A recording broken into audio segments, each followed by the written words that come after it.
Greeting, traveler.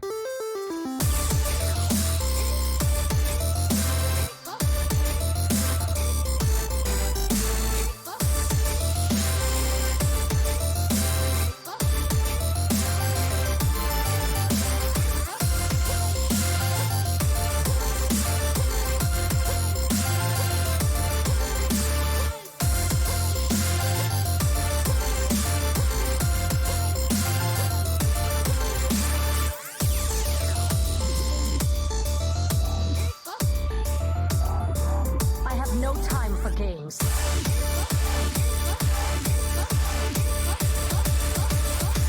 end is coming!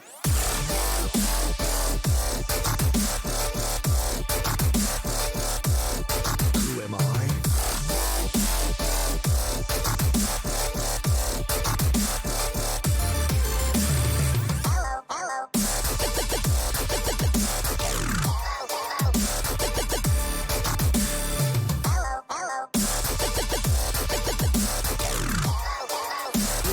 Change your mind.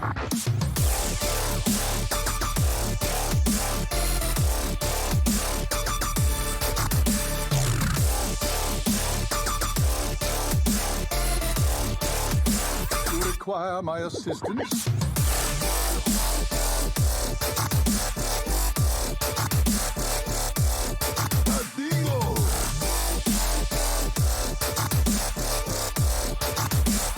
We're gonna be rich.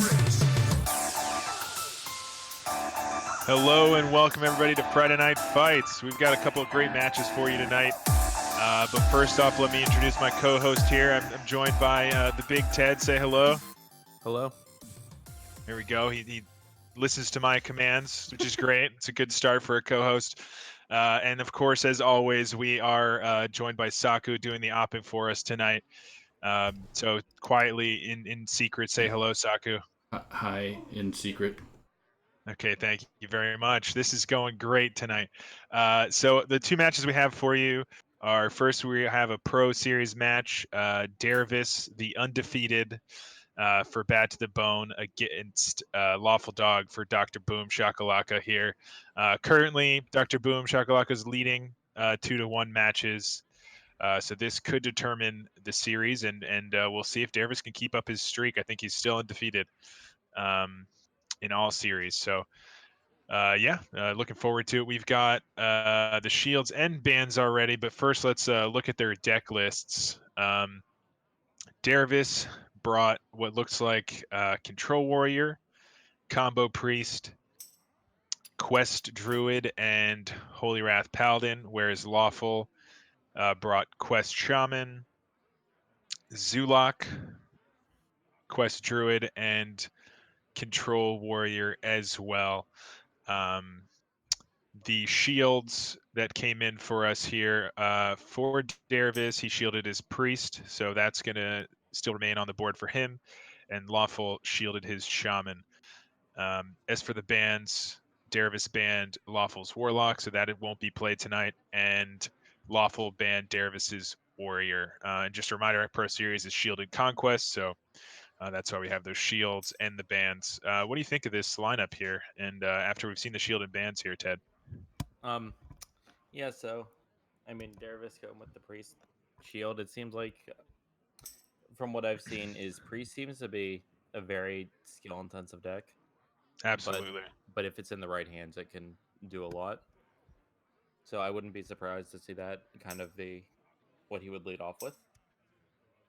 Is it doesn't really have too many horrible matchups. It has a few where it's not favored, but... Mm-hmm.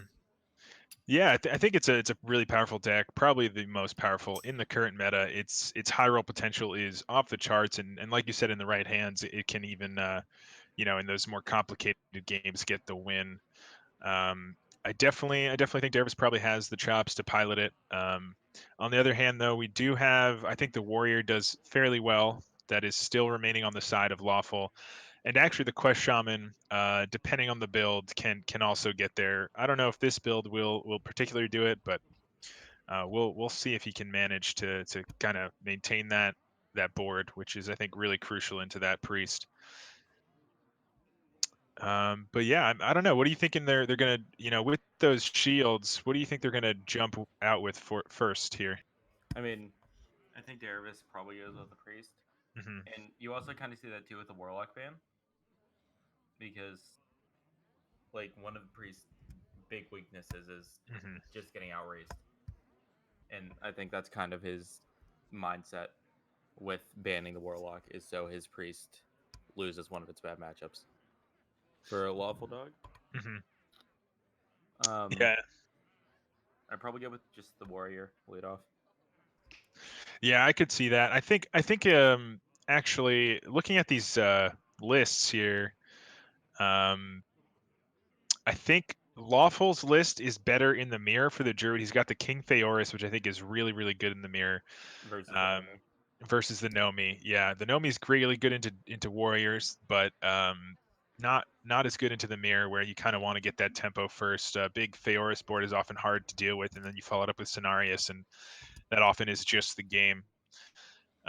Interesting text that I see in these decks here. In Derivus's Druid, he runs double claw, so maybe and double pound. So it looks like he is that the combo version there. No, he's not actually running No, he's no Gloop's Malleus. Glorious Gloop. So Yeah, it's no. it's straight up. It's not the APM version. He just has those Yeah. texts there for the early game potentially. Was expecting something like Zoo, but bans it out anyway.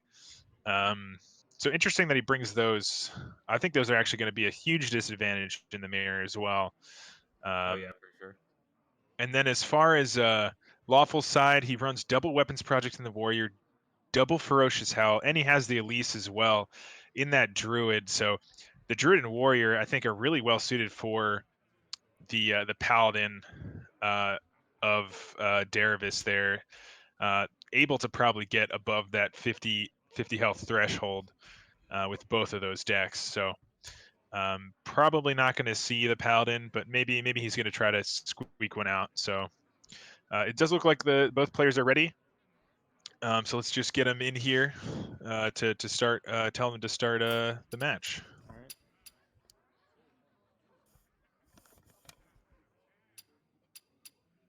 I think you were all right with the priest lead off. I think Lawful is not really well suited for that, but I think after the priest is off the board, he might be able to get that reverse sweep there. Yeah, I agree.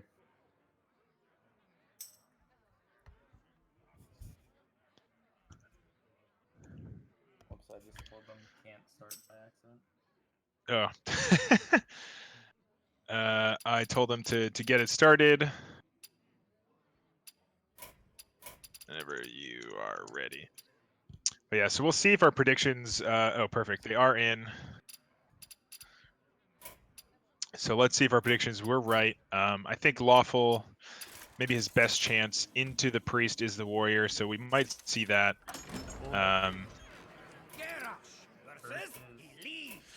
Looks like The warrior druid. Class is in session. So this actually is interesting. So the druid here with the build that Derivus has, he has the Elise, the Chef Nomi, and the Floop, so he can actually make as many Nomis as he wants in the late game, and pretty much just win the game off of that. So very, very tough for the warrior here. I think it's a matter of, maybe he needs enough board clears. He does have the Elysiana, I believe, or actually, does he? He doesn't have Elysiana actually, so I think this match is going to be very difficult for him.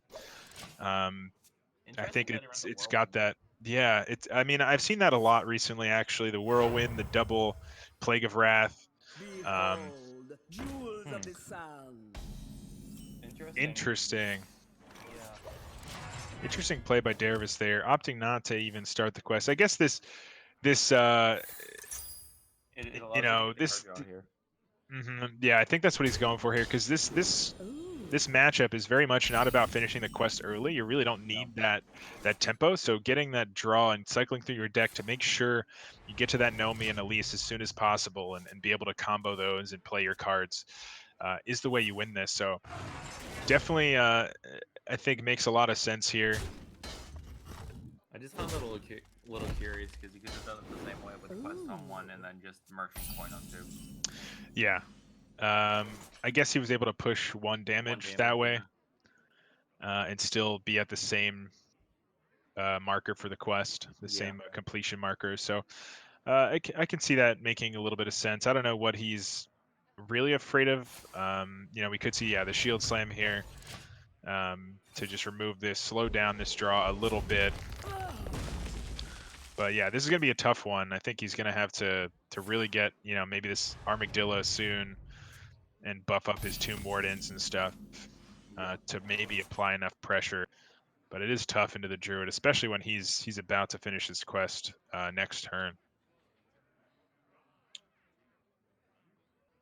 Yeah, just kind of an awkward hand for Lawfuldog here. Not a whole lot he can do at this point.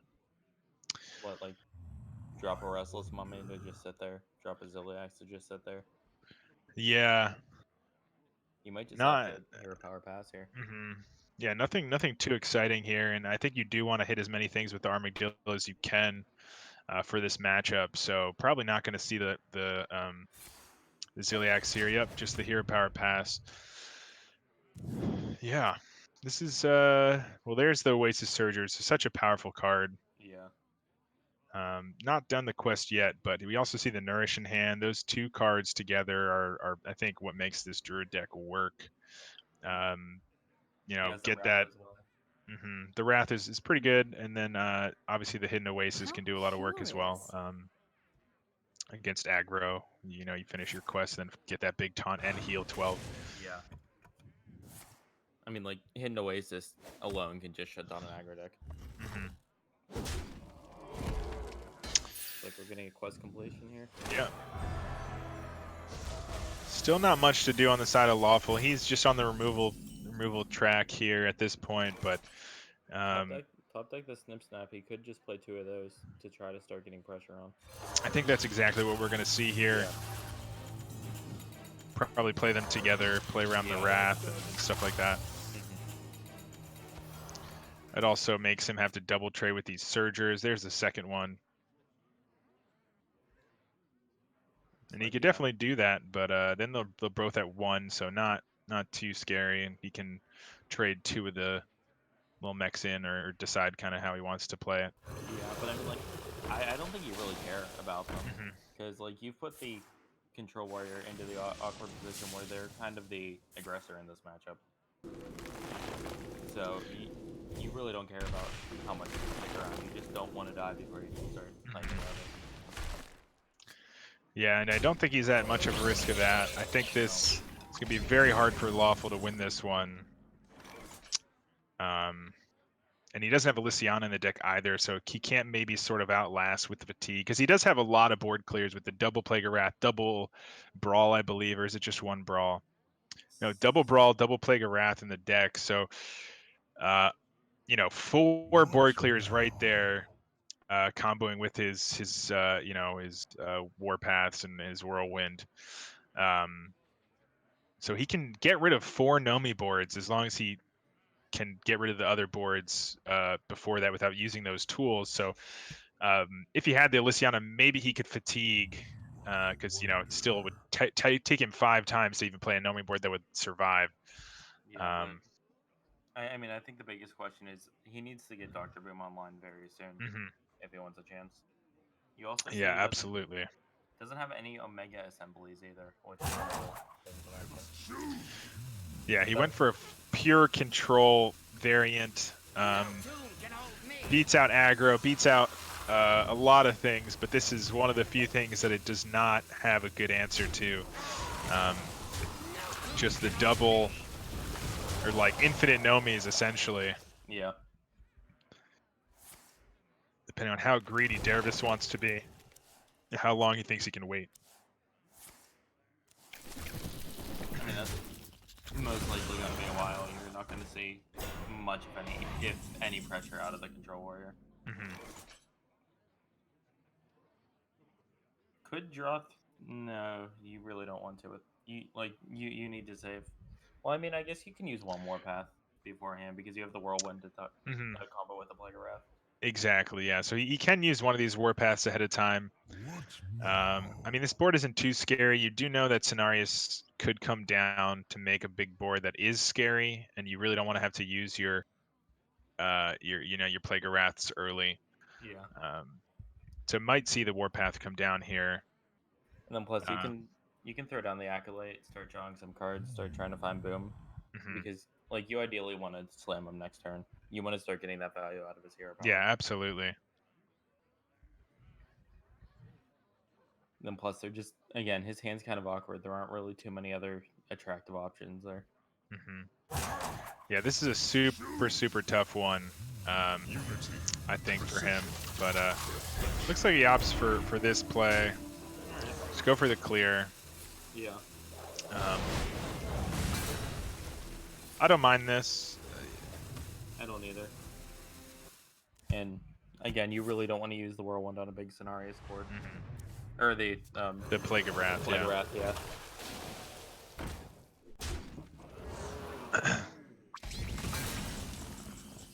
So keeps applying this pressure. Second Acolyte, not doing too much here. No. And he's still under that same threat as last turn with the Cenarius kind of potentially having to force his hand on one of these removal tools that he doesn't want to use this early. But it may come down to, and then he sort of has to potentially just hope that maybe Derivus can't get more than 3 Nomis or 4 Nomis. Yeah. Just because of fatigue or something. But it just, yeah, again, awkward hand. Like you want to be able to play something, whether even if it's just a Dynamatic or just you want to be able to play something to apply Yeah. pressure on the board. I wonder. I have a feeling like I wonder if Lawful was hoping that he was going to queue the priest and be able to get it, but I think so. Derivus kind of thinking about that as well, deciding to queue his best matchup into the warrior, whereas other two decks I think struggle there. So after this game, I do believe that we'll probably see the warrior again for Lawful if he doesn't somehow. I don't know how he would manage this one, but it's nothing. It's not unheard of for him to somehow eke this one out. No. But it will be tough for sure. So after this druid is gone, I think we'll probably see the warrior again, and it's just get that win, and then it's just a matter of what he feels the most comfortable into the priest and the paladin. I imagine we'll probably see the druid to follow up there, and his druid he runs double power of the wild. Druid doesn't have the best tools to deal with the priest stuff, so I don't know. It's going to be interesting what he decides to do. Yeah. Well, Lawfuldog does pick up a few things he can play here, but I think it's a little too late for that to matter. He's facing down 16 here. You can shield block to try to find something else. Yeah, he can remove most of this with the warpath as well. Yeah. It does use one of his warpaths, but maybe he kind of once he gets boom, he could get lucky one of those turns and get the right hero power there to combo with the Plague of Wrath. So, not out of it yet. That could happen. He's got enough removal tools besides that maybe he can just wait out till he gets the perfect one. This isn't a bad draw, yeah. However, you do kind of want it to buff more. Wow, and I don't know about this early Plague of Wrath. This is... You're leaving yourself very vulnerable to a 4th Chef Nome with that. Like, at least if he would have gone with the Warpath, like you were saying, he could get lucky and get the 1 damage hero power. Yeah, that's a tough call. Maybe he's saying, like, I can, with this Armadillo draw, maybe I can apply a good amount of pressure. He's used both Hidden Oases early, so he's got no healing. Yeah. So, maybe, just maybe I can, get this Armadillo to stick and have these Tomb Wardens kind of start doing some damage, because Tomb Wardens are tough to deal with. You need the double Starfall to kill both of them. Even one Starfall does not clear one of the buffed Tomb Wardens. So, Starfall Swipe also does it, but I don't think there are swipes actually in this list because he put the claws and pounces in. So, yeah. So I mean, these are going to be sticky Tomb Wardens when they do get buffed. We'll see if he's a little greedy. Maybe he wants to wait. Wow, he is using a lot of his removal here. Kind of surprises me, but I guess he's going for the tempo plan. He knows he's never going to win off of that the Nomis at this point. So hoping maybe this Armadillo Tomb Warden stuff can pressure enough. And Lawfuldog has to be a bit relieved at that, seeing Cenarius come down onto an empty board. Mm-hmm. Yeah, and we do see there's no floop in the hand there, so there's no like follow-up scenario. Lawful doesn't know this, but we know there is no follow-up scenarios. Obviously, you want to save your floop for the Nomi combos, but that is a bit scary, facing down 13 into another potential scenarios board when you don't have the right removal. Now he's got an interesting choice. Yeah, so he does opt to just get the boom down. He's looking at 13. It's not the end of the world. He's at 50, so and it does look like we've gotten every duplicate now in the deck with that pounce. So Elise is online, Zephyrus is online. I mean, we could see the Zephyrus start threatening potentially Zephyrus Tyrion this turn. No. Says this is enough pressure. I want you to use another removal tool. I'm only 6 cards away from just dropping this Nomi or this Elise Nomi. So yeah. Let's see. Maybe he goes for, yeah, he's going to go for draw here. That belongs in a museum. There's the second Plague of Wrath. Got to be pretty happy about that. This Town Cry I don't think draws anything. Yeah, so... He was unlucky enough to draw the rest of his mummy as the last card from the narration. One card usually and draw the Town Crier. Yeah, and here comes at the first Starfall. There's the floop in the hand, so has all of the combo pieces here for the Elise. Kind of just wants to empty the hand a little bit. You don't mind getting another Zephyrus as well, so... Yeah. You could even just pounce Innervate here. Get him down to 5 cards on hand. Mm-hmm. Yeah, you could pounce Innervate and also start the duplication process. Yeah. The rest of his cards really don't matter too much. We know one of them's Nourish, a Wrath, a Crystal Merchant. I think another Pounce. What else? Bees? No, he uses one Bees. Second Claw. Oh, Wardred Lodi. Oh, yeah, Lodi. I think he's used both claws, right? So I think it's Lodi, Starfall, Nourish, Wrath, Merchant. Yeah. Need a hand, Explorer? Yep, and he does opt to copy here. He copies the Nourish as well. I guess he had enough hand space, so it didn't matter. And it could get interesting. He could even play a second Elise. Get another Nomi. Yeah, I think that makes a lot of sense, especially where the Nomi is. He doesn't actually have to worry too much. Yeah.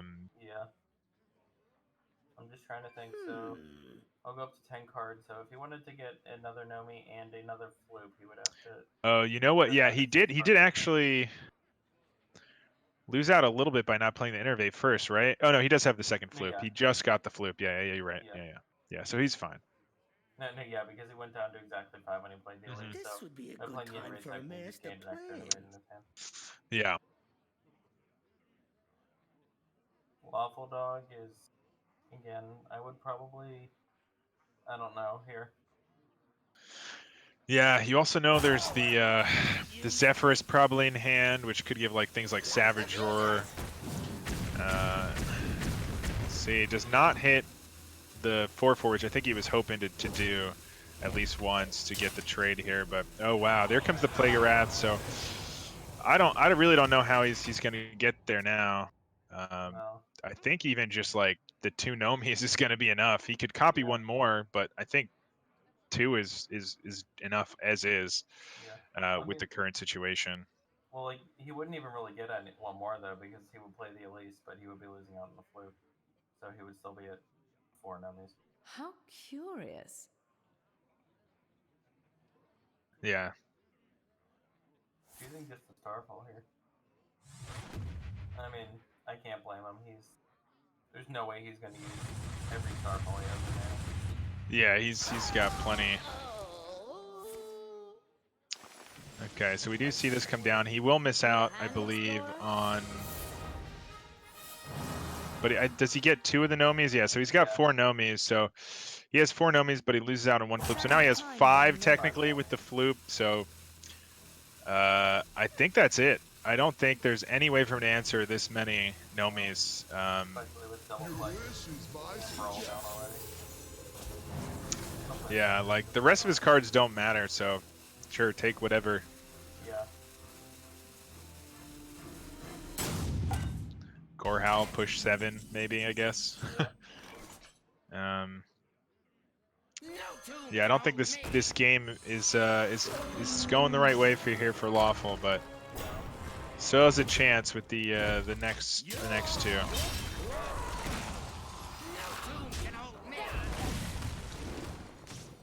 I cannot hold any more cards. Yeah, and this Gorhal just kills the Yeah. Armadillo this turn, so probably thinking about that a little bit there, Derivus, with the take, so.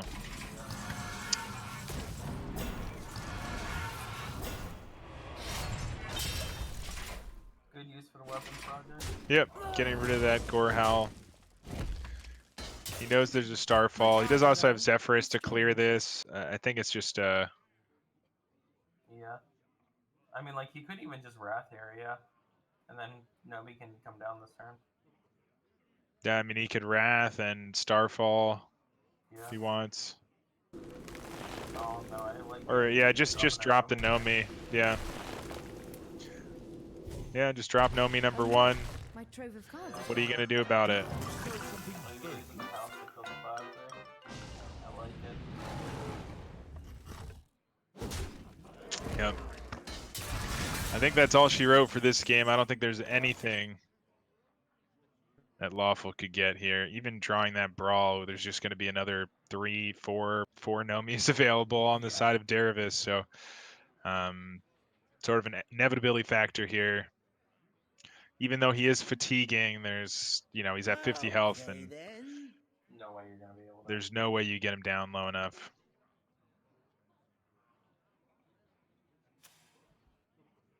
Lawfuldog contemplating how he wants to go out.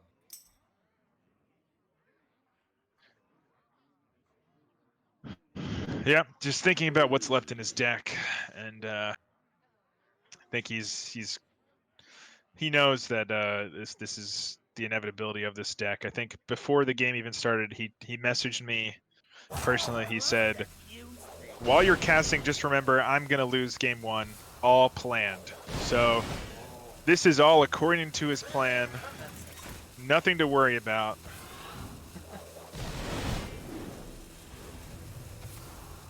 That would never let go of the player.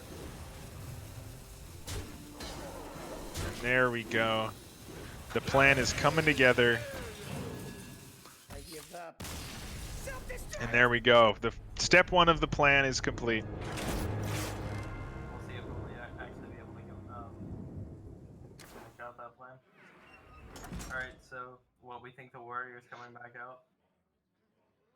And then at that point, what do you queue if you're Derivus? You go with the Into the Paladin? Warrior, I think maybe he goes for the Paladin and says, maybe these double weapons projects aren't going to be enough. Yeah, I Um, agree. Maybe I'll like be able to draw really quickly and barely squeak it out before you can get healthy enough. yeah, exactly. Because I don't think the Priest has a good shot into this. It's just too much removal. Like, I mean, like we said, the double Plague of Wrath, double Brawl, like double Weapons Project, double Shield Slam, that Whirlwind, like there's just too much. The Spellbreaker even, like this Priest is not in good shape for this matchup. So No. I think we definitely see the Warrior come out again. And then the question is, what does he think is his best chance into the Paladin and Priest? It might be the Shaman. It might even be the shaman. The druid can definitely beat the paladin as well, but it really does struggle into priest. So maybe he says the shaman can get me there. It's okay into the priest. At least it's better than potentially the druid. So maybe he thinks he can get there. It's gonna be tough to beat this priest though with any of the other decks. So we'll see. We'll see. I mean, I'm sure he has a plan here. He said this was all according to plan. So we do see the priest actually, maybe trying to catch out one of those other decks, trying to sneak out a win. You know, maybe he thought he's going to key the shaman or something to try to get the win into the paladin. Maybe thinking like, oh, if I play paladin to try to eke out that win, he switches to not the warrior, and then I risk him sneaking a win with the other deck that I can beat with the priest. So I'm just going to play the priest because I'll lose one, but the next one I can win. So taking no chances here, not leaving anything up. This is just a great opener from Lawful. Yeah. The double mummy, the plague of wrath, the brawl. And just being able to spend all of his mana on turn 1s and 2s. Yeah, incredible. And here's an acolyte that could come down as well. I think it's smooth sailing for Lawful in this one. Yeah. Like a matchup you're already so favored in, and then just to draw perfectly and have your opponent have a very awkward hand. Not much more you can ask for. Yeah, wow. I wouldn't even mind playing the mummy here. Yeah, just play it out. Like, if he goes for some sort of, there is a pyro clear potential, but like, you're gonna draw a bunch of cards. He's killing his pyro and using a lot of spells and maybe not drawing himself. So, yeah, I mean, just this warrior is tempoing and pressuring down this priest. There's nothing the priest is able to do at this moment. Yeah. Not something you see every day. Yeah, there's the Buon Samdi, which will help a little bit, although he has drawn both of his sidekicks. No other one drops though, so okay, so he has the second silence, so he's gonna actually be able to stop he has that first silence, so he's able to stop the draw here from the acolyte and is able to clear potentially if he chooses to with this second silence, maybe saving it. Okay, that's interesting. Yeah. Okay, so I mean, I don't mind using it. I think like you need to try to win back the board eventually. yeah, and you've got the Bon Samdi to follow up with that top deck. I think he's feeling a little more comfortable using all this stuff because he will just draw his double acolyte, double light warden here with the Bon Samdi next turn and put a 7/7 in play. So not too bad. Although we do see the Warpath Plague of Wrath to answer pretty much anything. He has Warpath, Plague of Wrath, Double Brawl. Shield Block, Restless Mommy, like he's fine. He's chilling. Yeah. Just outlast a couple more waves and then there's nothing else to be done. So yeah, we're gonna see that Warpath Plague of Wrath here. Just clear this board. He's got brawls for other stuff later. He doesn't actually have an answer to this Buon Samdi just yet, but shield block into shield slam, something like that. Amet's also a really powerful card, especially when you're drawing all these one-cost cards.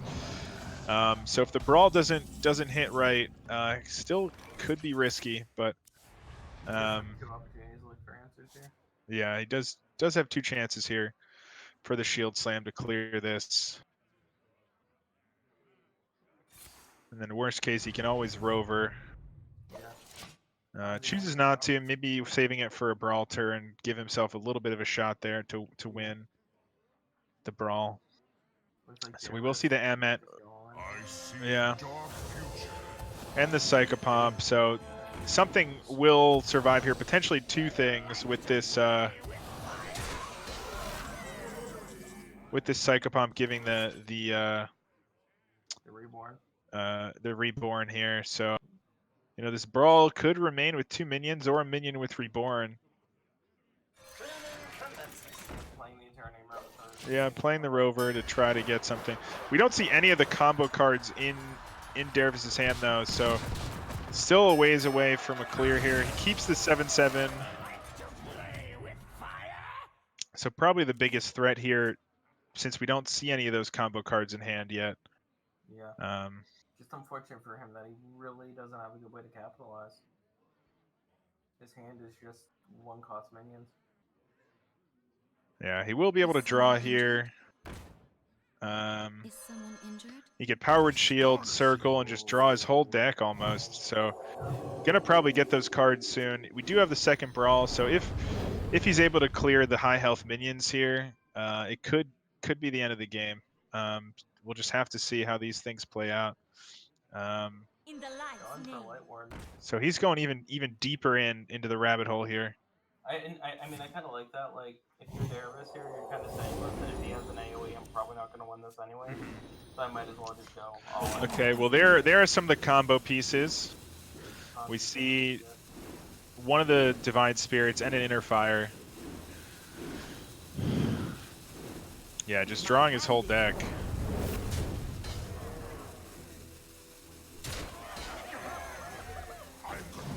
Doesn't want to, overdraw that second Divine Spirit. Yeah. And Lawfuldog, this seems like a pretty easy brawl. Lawful just has to brawl, can follow up with this mummy to clear pretty much anything. Yeah.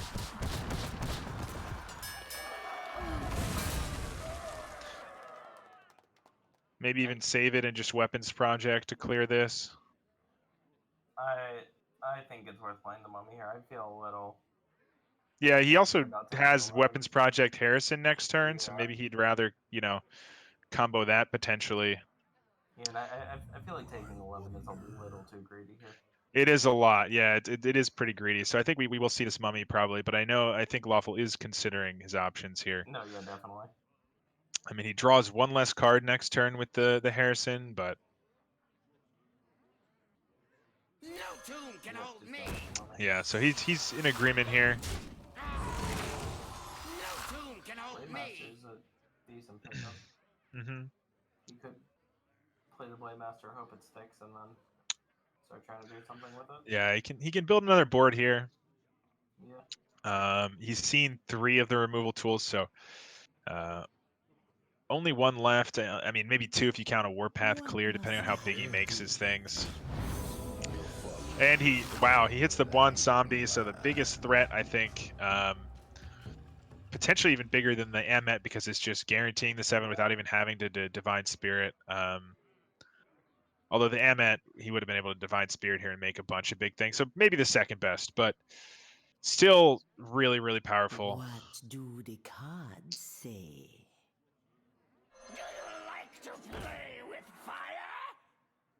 And Lawful's got to be feeling a little bit That's right. uncomfortable. Yeah, so he's going in here on the Bwonsamdi, so. Oh, no matter too late, play the fire. And wow, that top deck is. Oh. Ooh, I think that might seal the game here. He's going to be able to Plagueorath and clear the second half of it. That's rough.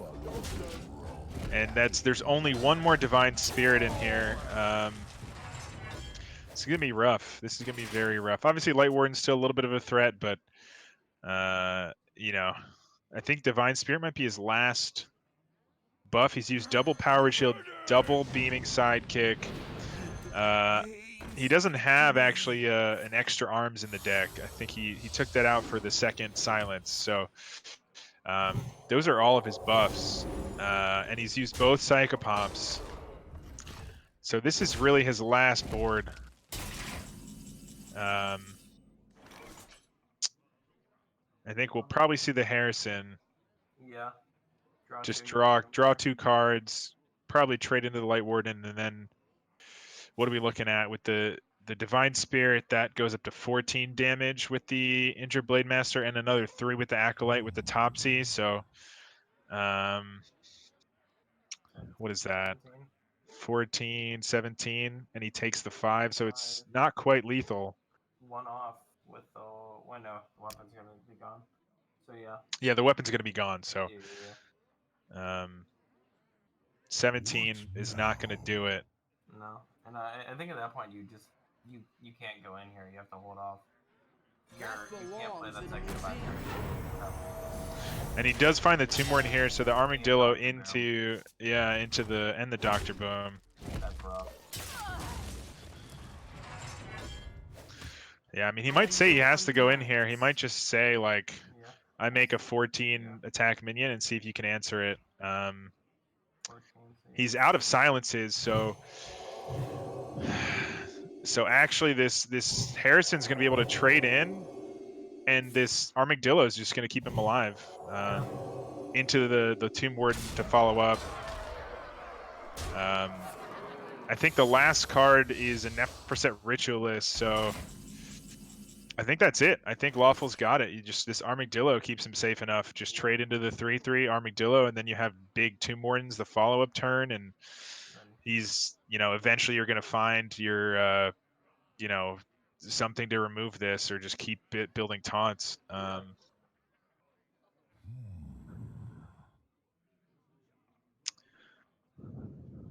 Choosing the Whirlwind here. I kind of like that. I don't mind it as well. Just start the fatigue clock. Okay, changing his mind. I mean, the question is, do you value that or your Harrison Jones? Yeah, exactly. I think I like keeping the Harrison. Yeah,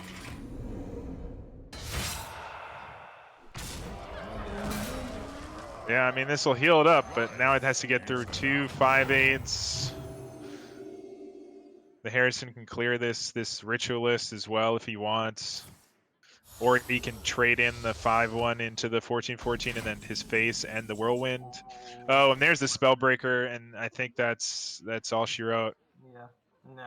No, he's not going to do it this turn, but the following turn that's gonna be it. So yeah, I think the Tomb Warden comes down. I think he's got a couple options here for how he wants to do this. He can either choose to armor up and kill the Neferset Ritualist with his face and the Whirlwind, or oh wow, this is coming down now. Okay, yeah. So the Dynamatic clears here. So yeah, yep. There you go. He got the full clear. There's only a Topsy in the deck, or for Derivus. So that's game. All right. So 1-1 on the series. Very close. Derivus looked like he had that for a second until the top deck played around. Yeah, it was very, very, very close. Like that's the priest deck, man. It can still get there no matter what. He did get a couple of good rolls with his Psychopomp getting him a 7/7, the Brawl keeping the 7/7 up, like the most pressure for what he had in his hand. So he was able to kind of convert a little bit more damage than maybe a different scenario, but still finding all those removal tools crucial there for Lawful. And here we go. So it is the priest again. Lawful kind of thinking that's the case. He figured that the druid or the paladin probably doesn't get played just because that druid can beat it, and this shaman also has a solid chance. So going for the shaman into the priest. Good looking hand here. The coin Evil Totem. Oh, he doesn't have the coin actually. So Evil Totem on 2, or Slud Serper on 1 or on 2 with the lackey, like really accelerating the quest. And again, that's kind of the biggest thing you want against priest is you just want some sort of early game to combat them to keep them off the board. And we don't see here the really strong early game for Derivus. I don't know if he's actually mulliganed yet, so I don't think he has.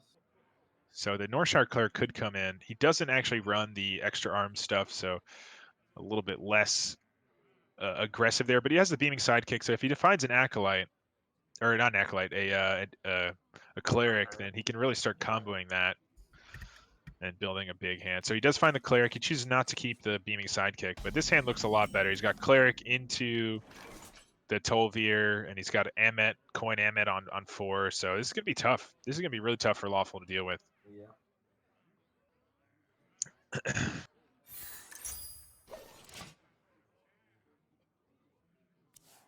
like a pretty standard opener from that text. Is someone injured? No, the question is, does he coin the shield? Looks like he will not. Chooses not to. Might see the totem, yeah, come down. Yeah. Just to not give him the free trade-in heal. If he wants to draw here, he's got to Trade and draw. Or, Curve. yeah, the top deck's That was a Topsy good is concept. super powerful. Because, Oh boy. yeah, I was about to say, how much credit did he want to give it? Did he want to do some weird Pyromancer coin stuff to kill it? But that wasn't even necessary. So looking for some spells here that could answer these big threats, but these are not those spells. No. I guess maybe you take the Beaker Lightning just to... Goes for the Ancestral Spirit. I mean, I guess you kind of do have the Sandstorm Elemental already in hand, which... Okay, well this Lackey actually is really good here to at least clear off this 2/3. Not much to do with this coin Amet though that we could see for on the side of Derivus. He's choosing not to do that this turn. Maybe trying to guarantee some value out of it. Next turn he can play the Amet coin, the Light Warden he just got. So Picks up the Divine Spirit, too. yeah, this is going to be very tough for Lawful. He's going to have to get this quest done soon and get the right cards to answer these because currently he doesn't have them.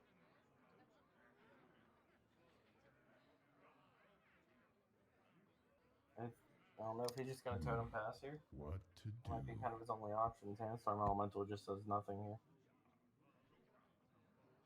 Mutate doesn't really do anything. I don't know. What Yeah, this is really tough. I mean, that's the hand you want for Derivus. That is definitely what he was hoping for. This is a really good curve for him. And not exactly what you like to see for Lawful. No.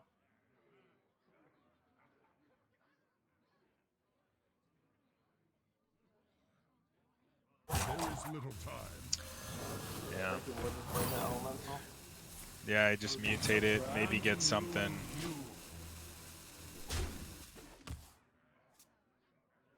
The Wretched Reclaimer. People thought this card was going to be good. Some people did. Hasn't seen any play really. No. I see a dark future. Did he point out the Light Warden? Like, Yeah, I think so. Yeah. In the light's name. And I don't even know what Lawfuldog has in his deck that could save him here. Of course it's the right way. Yeah. I mean, he's going to be able to reduce the health of this Amet, which is okay. But if he draws, he's not even going to choose to Sandstorm. I think you got to take off some health here for the.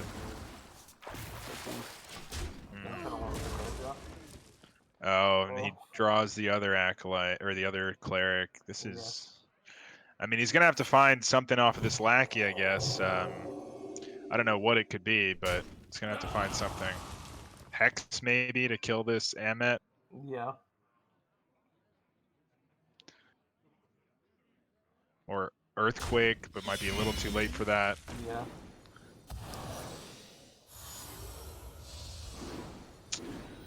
Not looking good for him. This Ritualist. Derivus is kind of just either a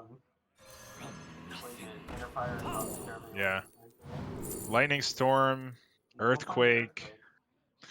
But these are too healthy to even kill with the Earthquake. The scheme's too slow. Yeah. I Wow. think like the main thing with the Earthquake is you're just trying to lower their health a bit. Yeah, lower their health, and I think he's going to have to not use any Overload this turn. Yeah. However, we can see even if he does lower the health, the Ritualist is just waiting there to heal them right back up. Yeah. We'll find the Blade Master. I mean, there's a chance he finds lethal here, I believe. I don't think he can now, but that Psychopomp's going to build an even more difficult board to deal with. Or he just chooses to wait it out, actually. Interesting. I mean, I'm wondering if there's any MCT considerations there. Yeah, I could see that. Absolutely. So, this Ritualist is just going to heal this right back up. He drew the other one as well. Excuse me. I wouldn't. Blade Master, yeah. Blade Master would come down as what, a 4-1 right now? He looked like he was looking at something else. When I told him. Yeah. Little unfortunate only getting the Battle Crown 1 minion, but I think you're so far ahead at this point that you don't need it. Yeah. And this is just going to be a big boy anyway. It's only taking 4 damage there, so. It definitely looks like he is trying to play around the MCT, not playing the Psycho Bomb there. Yeah, I don't really know what. I mean, we still don't see the Divine Spirits or the second one or Inner Fires. Yeah. We already saw the Topsy, so that's not coming down. So it's really just those Inner Fires that I think he's looking for here to maybe threaten. Yeah, just keeps lowering the health. Although this second Tolvir, this circle. Yeah. I feel like at this point you kind of want to just play the Blasmondi and try to thin your deck to start trying to. Yeah, I think maybe he thinks the only way he loses is if like the mind control tech before he finds the What must combo I like just do? takes his Bonsomdi and he builds a reverse big board or something. Yeah. I mean, Um, like if you're afraid of that, you can always just trade the 2-3 into the 3-3 as well. yeah, I think that makes a lot of sense. Just trade the 2/3 in, play the Bonsomdi, thin your deck out a little bit. Yeah. And draw you have a Light Warden and I think double sidekick in the deck, so that thins it out by 3 cards. So I think he is gonna do that. Yeah. The end is near. Could have double traded and healed if he wanted to first. Yeah. Maybe, yeah, I don't know. Just to make a bigger Bonsomdi, but I guess you're not too in need of that. No, it's big enough. Then I guess you're saving the circle in case you want to do some shenanigans with Pyromancer and Light Warden later. Yeah.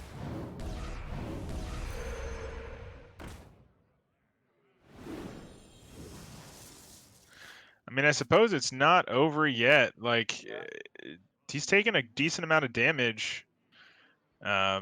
You know, the right draws from Lawful, maybe he gets there. I don't know. Like, he gets if this Inner Fire just doesn't come anytime soon, this this lackey into the Wasps maybe, and the Barista to kind of combo them and get more Wasps back. Like, Then if he'll find a Shutterwalk here, you never know. yeah, Shutterwalk. What Okay, must so I he's do? now, it seems like he's like, I'm done playing into, or I'm over the MC tech. I've got enough big minions. One of them sticks. I'm bound to draw this Inner Fire soon. I'm looking at his list right now. He has double Inner Fire. Yep, 2 Inner Fires. What Only 1 do Topsy. the Yeah, so gods it's say? 1 out of 5 here. He's already used the Topsy Turvy, so 1 out of 5 to draw it, but he's just gonna go in here, play the Psychopomp. I think, how much damage is this on the board now? Psychopomp gets both Northshire. Yeah. So he's gonna draw a couple here. Does he find an Inner Fire? There he Yep, there it does. is. So This is looking pretty over. I think it's over. Yeah, that's 30 damage on the board right now. Giggling Inventor will Giggling Inventor.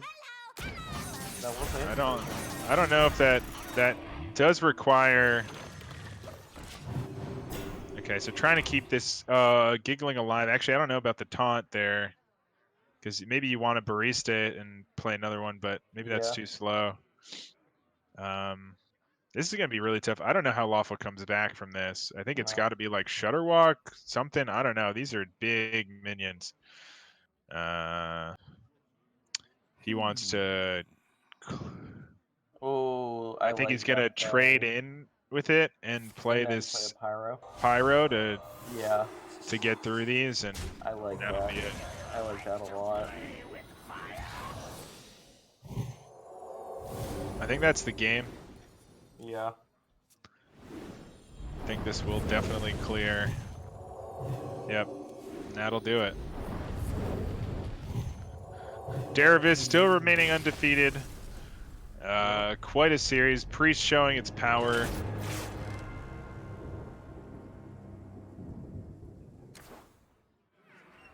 All right, are we getting Derivus in here? Yeah.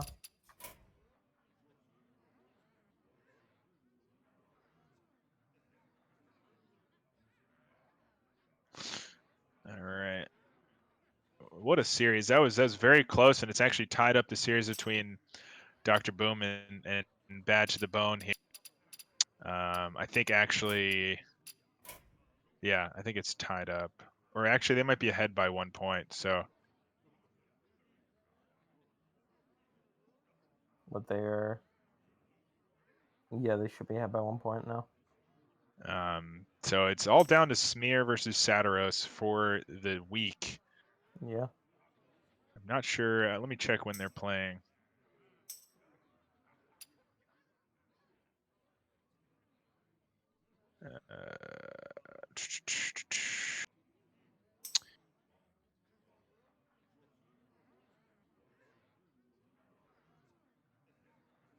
Sunday night on stream potentially. All right. Will be the final match of this series here.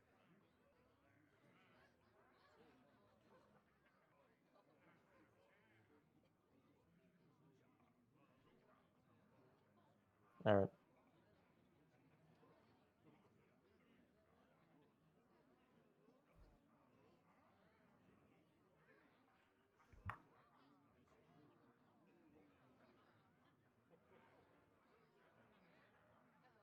Yeah, I just added him as a friend. Okay, perfect.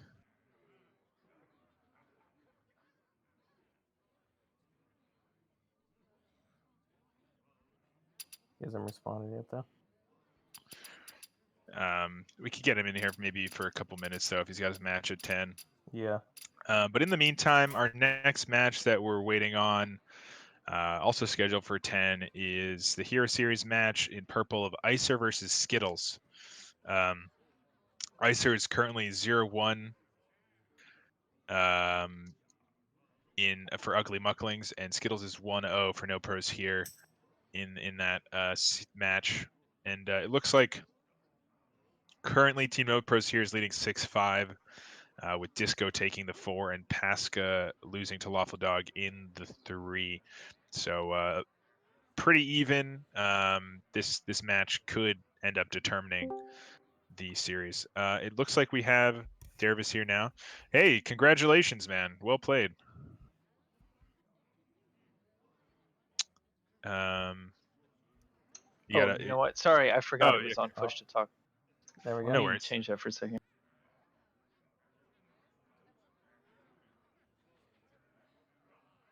Okay, should be good now. Okay. Yeah, Awesome. How does it feel, man? That was some crazy games. Yeah, I mean, it's great to keep the streak alive. I've got another chance at dropping it in a couple minutes when I'm playing Itachi and Legacy, but those games were really close all around. Yeah, they were. It went down to the last card in game 2. Unfortunately, I don't really like the priest deck. It's really high rolly, and it doesn't really feel fair sometimes when you get nut draws, and it's just but it's just too good not to bring, especially in that format. So Yeah, no, I feel you there. It definitely feels kind of not too fun to play either. But if you want to get a win, not a bad deck to bring. Eventually you get the right draws, and it just comes together, and there's nothing really the opponent can do. yeah, for sure. And then another thing about the format that is kind of tricky is that queue order matters so much. Mm-hmm. Like I had to guess what he was going to queue based on his bans. Warrior was the most favorable against the rest of my decks, so I expected the Warrior queue and queued Druid first because the Druid Warrior matchup's my most polarized matchup with Warrior, and that ended up working out. But if he read that I was going to do that, then he could have queued something to have a better shot against Druid. It's just the QRNG matters so much for game 1 in this kind of format. Mm-hmm. Absolutely. But it ended up working out in your favor in this one. Getting that early win, I think, with your Druid that maybe he could have had a better shot in with the shaman potentially, or his druid actually, I think was favored in the mirror. Yeah, his was a little better at the mirror. He had Ferois and less of the anti-aggro cards. Mhm. So definitely the Q order coming in your favor there, and then obviously the priest coming out. What were you feeling? We didn't see the paladin at all. Was that more of a nod at his druid having the double ferocious howl and the Elise, and sort of his warrior having the double weapons project, sort of being able to get out of range and maybe not risking that potential? Yeah, for sure. So once I banned Warlock and he just had the Druid, Warrior, and Shaman left, Hmm.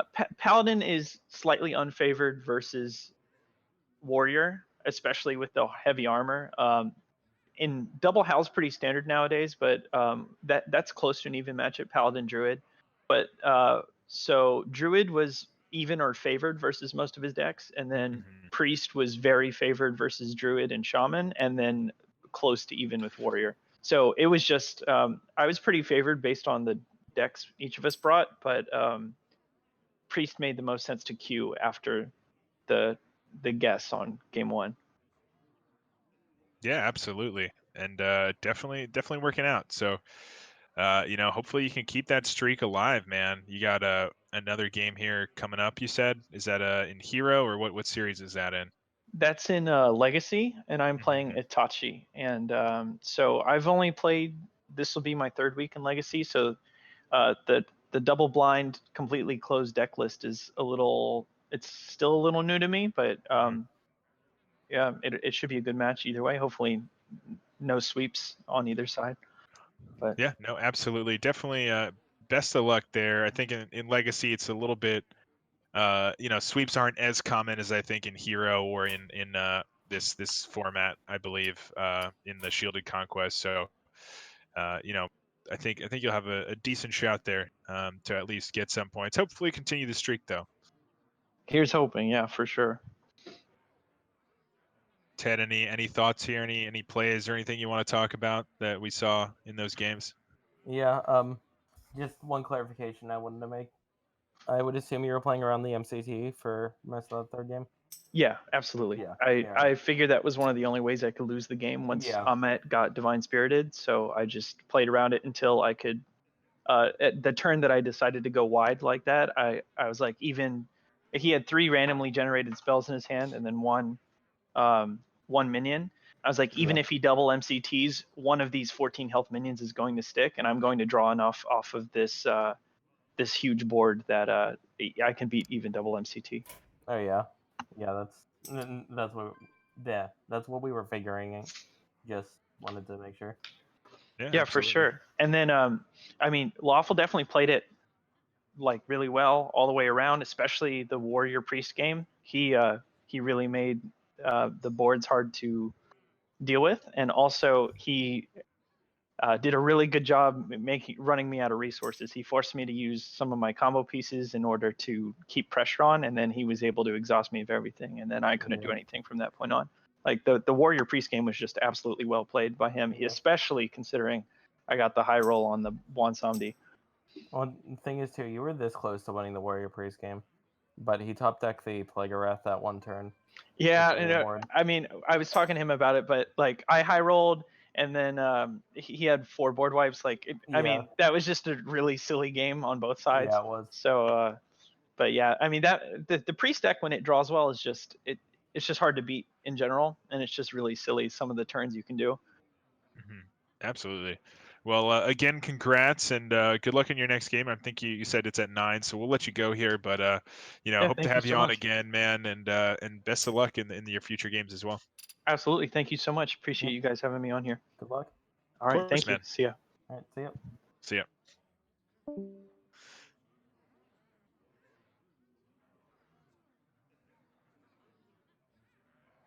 Oh, my. okay. I think we are going by CST. It was 8 p.m. CST on the schedule, which if you Google it, turns into 9 EDT, so Eastern. But he says at CT, which means it's about 2 hours difference. So it means like it's a 10 p.m. Oh, Eastern daylight. So I see. So we don't actually have a game here. Yeah. Do we? Is there any other games going on that we know about that does anyone want to be on? Do we have the sheet? And Derivus Itachi. I mean, they are going in. We have a Yeah. Derivus doubleheader maybe if we want to ask him. yeah, just see if he wants to queue it up. No. All right, let me hit him up. I know Itachi would be up for it, so. Oh yeah, Itachi's always up. There. So we'll keep you guys posted. I'm just gonna message them real quick.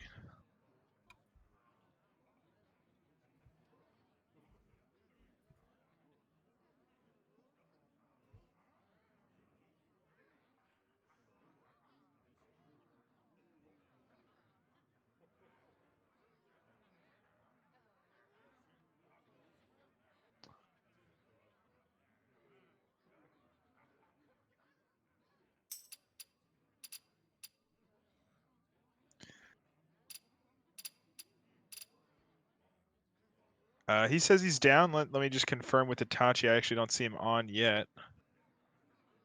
It's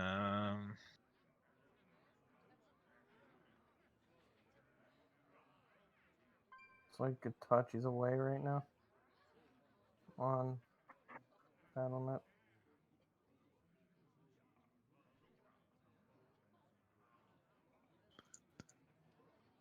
I can DM him on Discord. All right, so Derivus is down to be on here, so stick with us a little bit. Since we don't have that other match, let me pull up the data here on the Derivus versus Itachi match, just in case we get it.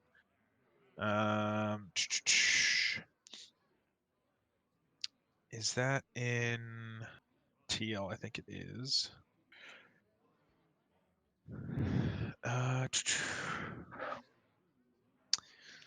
Okay.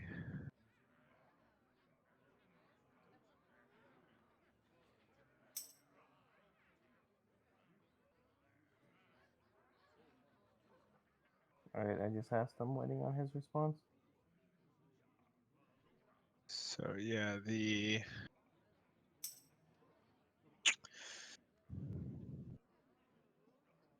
oh no, this is Legacy, of course. Legacy, yeah. Yeah.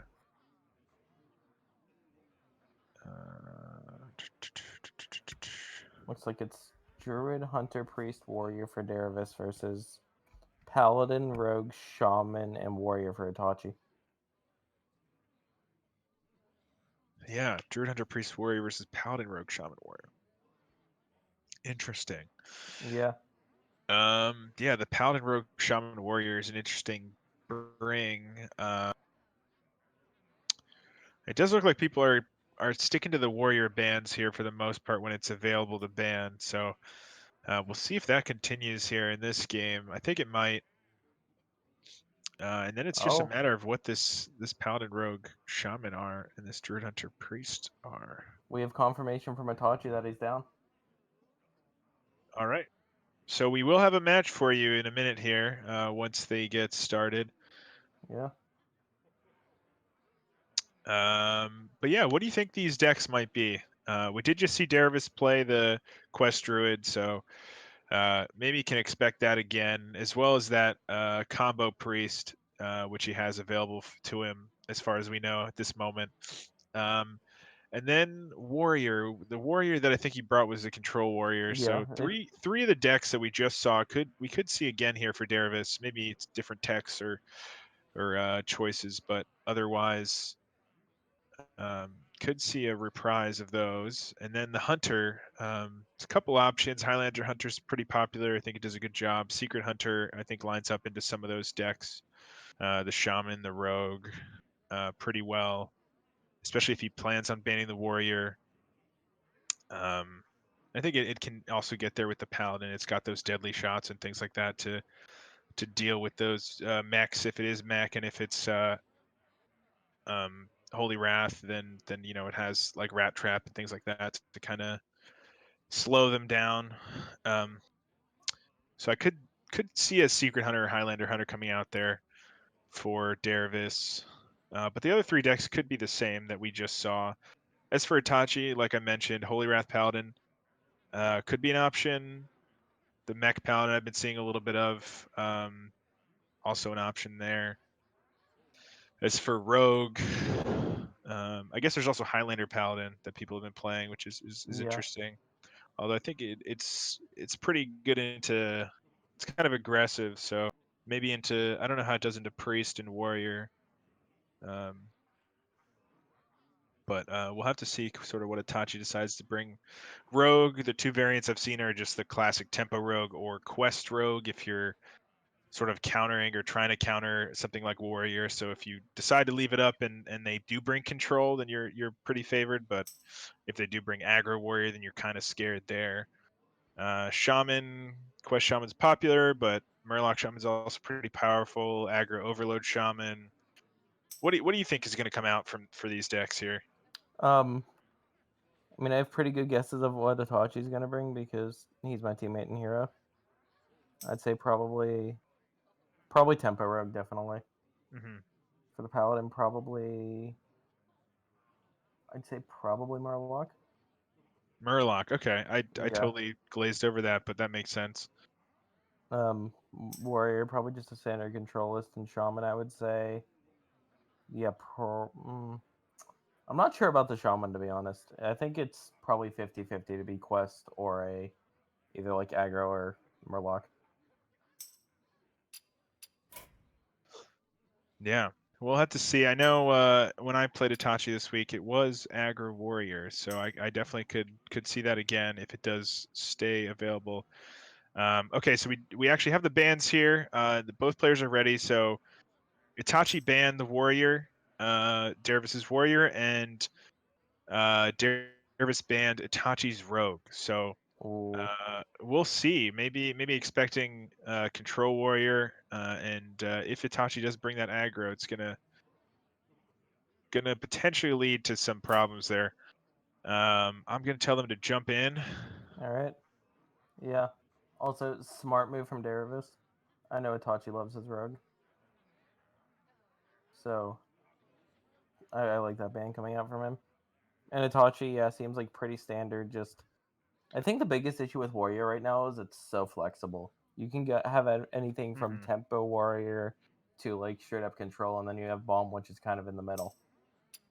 So I think it's a pretty safe standard ban just because it can go so many directions. Yeah, it's hard to target it, and you never know Yeah. what's gonna happen. Especially I think in Hero, it's a good ban because if you predict the wrong thing, you could lose out a little bit.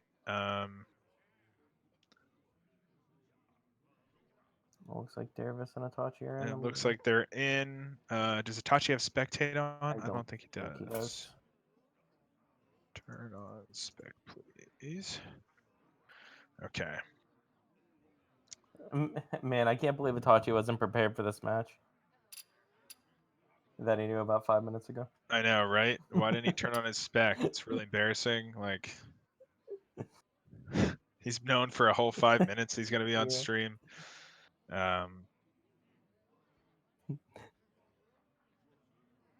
All right, still waiting a minute here on the spec.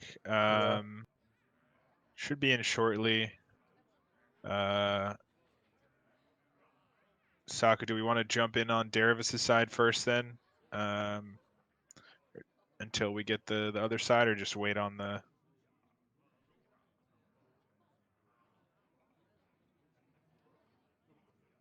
All right. Well, I just jumped in on Derivus first. Okay, It so looks like, we'll jump in just to see what decks there are, and then Yeah. once Itachi allows the spectate, I think Saka will jump in. So sorry if you guys can't see anything just yet, but I'm sure momentarily they will. But we'll give you a little bit of insider info here. Looks like it's gonna be Quest Druid for Derivus versus Murloc Shaman Yeah. for Itachi. And it does look almost like this. It looks like it could be the exact same build of Quest Druid. We see the claw come out, expecting the aggro. Oh, Itachi spectator's on now. Oh, here we go. Okay, so we are good to go. We can see both sides. And good prediction there for Itachi. You were absolutely right with the Murloc paladin here. He does have a tip the scales, not exactly what you want to see in your opening hand. No. You'd rather have the prismatic lens to guarantee it for like 2 mana, 3 mana, whatever. He's gonna tempo out the hench clan hogs, dude. Yeah, slow down his quest a little bit. He was able to actually, with that claw, continue getting his quest started. And he's got this innervate, maybe waiting. He knows he's gonna finish this quest by 5 mana, so he wants to innervate the nourish maybe. Yeah. This is gonna let him draw a little bit. Oh, interesting. He's gonna choose innervate to and heal power. kill the Murloc. You know what? I like that. You're trying to slow down your opponent as much as possible because you know you're gonna win the late game. Yeah, absolutely. This hidden oasis is going to be really nice. You know, now less scared to take a little bit of damage. Yeah. Over his neck. Looks like his next turn's gonna be kind of awkward. Looks like Yeah. Itachi's pretty safe to go kind of wide here. Yeah, we know if this is the same list that Derivus brought last time, we know there's no swipe. Yeah. So really going to come down to those starfalls later on. This Surge is going to be nice. He might even opt to play it now just to clear out 2 things. Nope, going to just say I'm going to finish this quest. I have the heal from the Hidden Oasis. Maybe if he didn't draw that, he'd be a little bit more scared and tempo out the Surger before finishing the quest. But because he found that Oasis, he's got the Nourish. And this pressure isn't too bad yet. There's a prismatic lens. Let's see if it gets him the second tip the scales or the other prismatic lens. That would be just a little bit unfortunate, but it could happen, and it does. So he can play it again though and guarantee the tip the scales for next turn. He gets probably his highest costed Murloc actually at 4 mana, but 4 mana is still playable next turn. So definitely going to see that tip the scales come out. Probably going to be looking for Starfall here. Doesn't really get it, but is able to actually get this Amalgam and draw again, so not too bad. And this Pounce would let him actually clear, but he chooses to hold off. He knows this tip the scales is coming down, so a 1/2 Murloc is not as scary as some of the other ones he can draw, so keeping it on there maybe is the correct choice. This is a pretty big board. Oh boy. And wow, no Starfall. No Starfall here. This Surger's going to be able to clear out a couple threats. He's Surger, going to have to choose. Yeah. Wrath.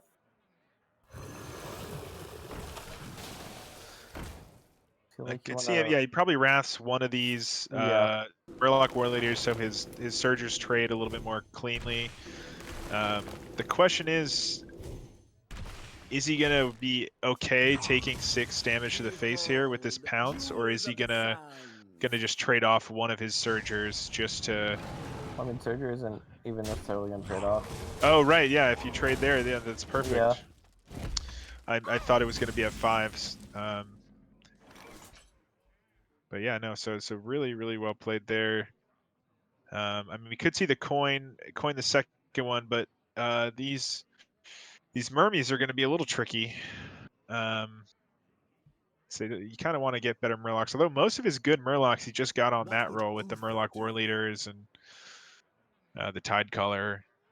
So the second tip the scale's not going to do too much besides maybe empty his board out for Nomi and try to pressure as much as he can before this this Druid can maybe swing it with stuff like Cenarius and this Hidden Oasis. But no answer for Nomi yet. Yeah. Well, biggest question is he even running the Nomi? I think a few lists have started to cut it. Yeah, I mean his list, I think that we saw was running it though. Yeah. In the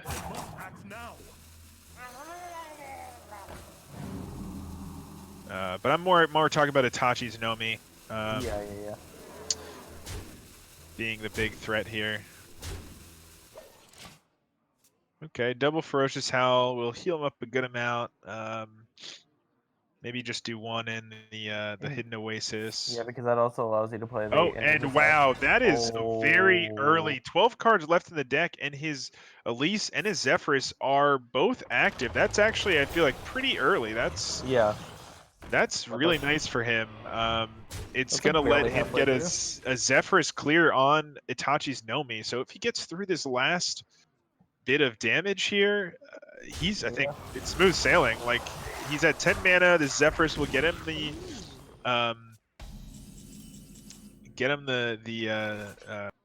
what's it called? The Twisting Nether to clear a Nomi board, and he really just has to wait out the Zephyrus, you know, probably for a Tyrion or something. Or... It's just not. I think he's got it now because he's gotten to enough of his deck that he's out of duplicates.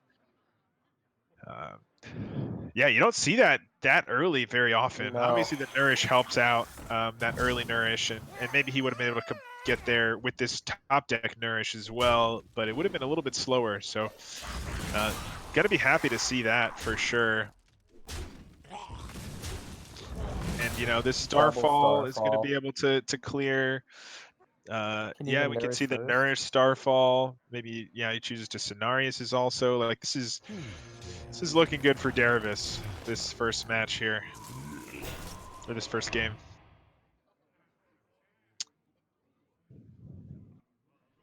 You've seen both Toxfins. You might even start pushing face damage. These aren't that scary at all. No. I think you just say, okay, I'm going to kill you next turn if you don't do anything. Yeah. And I don't know what Itachi can even really do. Yeah, I mean, he didn't draw. He's at 7 cards and still has duplicates in his deck. Make that 5 cards. 5 cards and still duplicates in the deck. Well, so what is it? It's double true silver. Probably.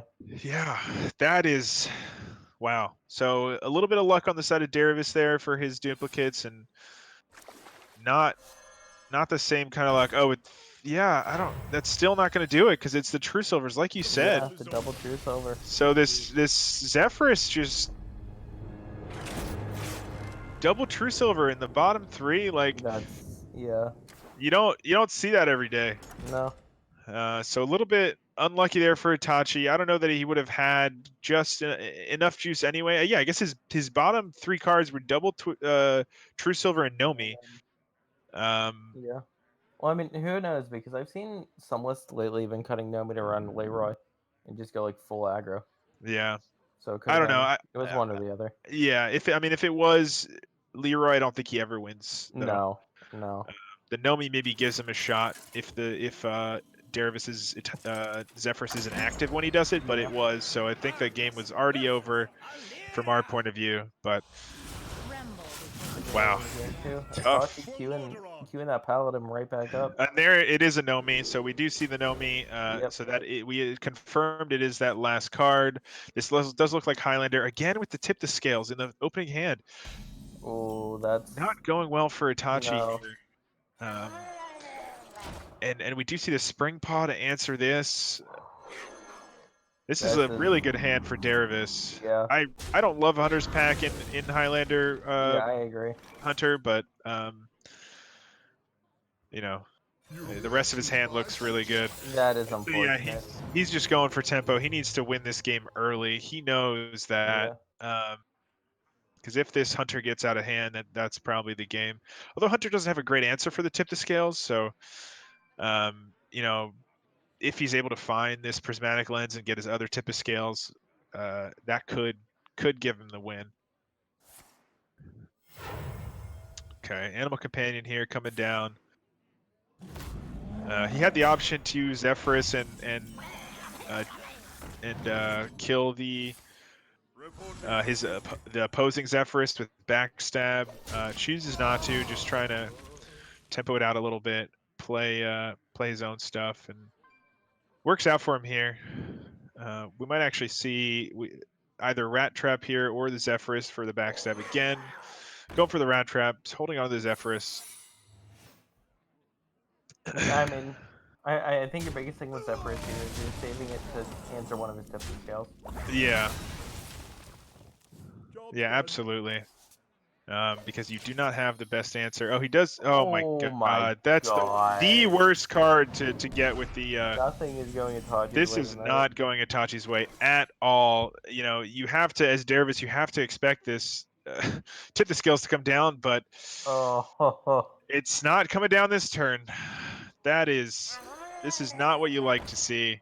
this is a nightmare. This is really, really bad for Itachi. Derivus just, you know, maybe the Golden Boys is gonna maybe continue his undefeated streak, and Yeah. I have to think that part of it is due to And- like obviously he's been playing incredibly well, but he like gets the headhunter's hatchet. yeah, like obviously he's been playing incredibly well, but this is like the luck on his side a little bit today. So got to be happy about that, you know. And Itachi getting a little bit unlucky. So Yeah. well, I say a little bit, but That's- you know, tip the scales in the opening hand. Then your prismatic lens giving you the only minion you don't want the tip the scale, the only minion in your deck that you can't play the tip the scales the following turn. Like this has slowed him down so much. Now the Zephyrus is going to give him the brawl guaranteed by the time he does this tip the scales. And even if we want to talk about his unluckiness last game, double True Silver in the bottom 3, so his Zephyrus can't turn Yeah. on. While Derivus had Zephyrus with 12 cards. Active with 12 cards, yeah. Yeah, so definitely, you know, that's why we love Hearthstone, right? You know, sometimes wacky stuff like this happens. Yeah, love, sure. I don't know if I'd use that word. You know, this is why we love and hate. This may be more accurate. You know, it's, you know, when the luck's in your favor, everything's feeling good, and when it's not, you know, you do what you can. I think a better sentence would be, this is why Derivus loves Hearthstone. Let's see. He even gets the Mastiff. The Mastiff to help clear these things out. Not having to use his Zephyrus just yet. He's able to. And the Wing Blast. Yeah, yeah, I mean, this is going well. Yeah. We are going to see the second tip the scales, but he does have the Zephyrus to answer it. How much damage does he have coming back at him here? You can play Blue Yield plus Murloc War Leader. Yeah, so we have 2, 4, 6 plus 12. 2, 4, 6, so 12. Yeah. I think that's probably the play. I think it is. He's going for the second tip the scales. He's still able to push 8 because he gets the other war leader, and maybe kind of trying to get that surprise damage with the bluegill and the second war leader. You definitely like Bran on 8. Well, you like it on 7 better, but probably gonna have to go for the Zephyrus play here. Probably just Zephyrus and then grab your brawl. Yeah, I mean he could even Zephyrus. What's it called? Shadow Flame here. Yeah. And actually clear almost everything. The Shadow Flame is actually probably better. Yeah. Which is maybe what is he hoping to get here for? It's Frost Nova. Just Frost Nova, just guarantee the Frost Nova, and he's pushing the damage here. Yeah, there's nothing Itachi can do. Yeah, he's got 4 damage with these snip snaps here. We're looking at another 9 damage plus because of that brand. He's got 8 charge damage, so this is way more than lethal. Well, we've got 9 plus 8 plus the hero power. Yeah, so that's gonna be it. 6, 6, 8. Yeah, that's 1 over here. Wow. I mean, really smart play there by Derivus to get that Frost Nova. Oh yeah, for sure. Better than the brawl and other options because you give him, you know, at 9 health, you want to lock him out. You know, maybe that playing that second tip the scales there maybe was actually a little greedy for that very reason. If Itachi had done what you said, he would have been able to push a little bit more damage and also have a board that he can actually play minions if something like that happens. So. And then plus, like, you're also in a position where even if he does Zephyrus into a board clear, I still can just make another board. Yeah. Looks like Itachi not giving up on that Paladin. Yeah, not giving up on it. He knows the last deck is, oh my god, and he's got Nomi in his opening hand. This is awful. He does have other good cards though, and Yeah. I think All right, good curve. Good curve. yeah, it's a solid curve, and honestly I think the Murloc Paladin has a decent game into this priest as long as they have they find their or the oracles that what is it called, Grimscale Oracle. Or... the 2/3 that heals your or Oh gives yeah, your Murlocs extra health, because the Pyros can get some crazy clears on your low health Murlocs otherwise. But it is a lot of pressure that the priest often can't deal with, so we'll see if he's able to apply that kind of pressure. Also, Derivus maybe decided to be greedy here. Nope, he's going to use it now. I think that makes, Yeah. it's probably the right choice here. You have this Psycho Pump on 4 to guarantee this Tolvir anyway.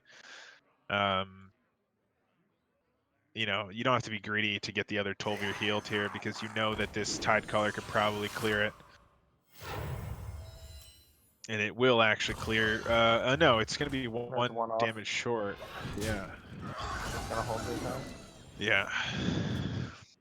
Oh, and there's the Got Amet. that hold there. Oh, boy. Ugh.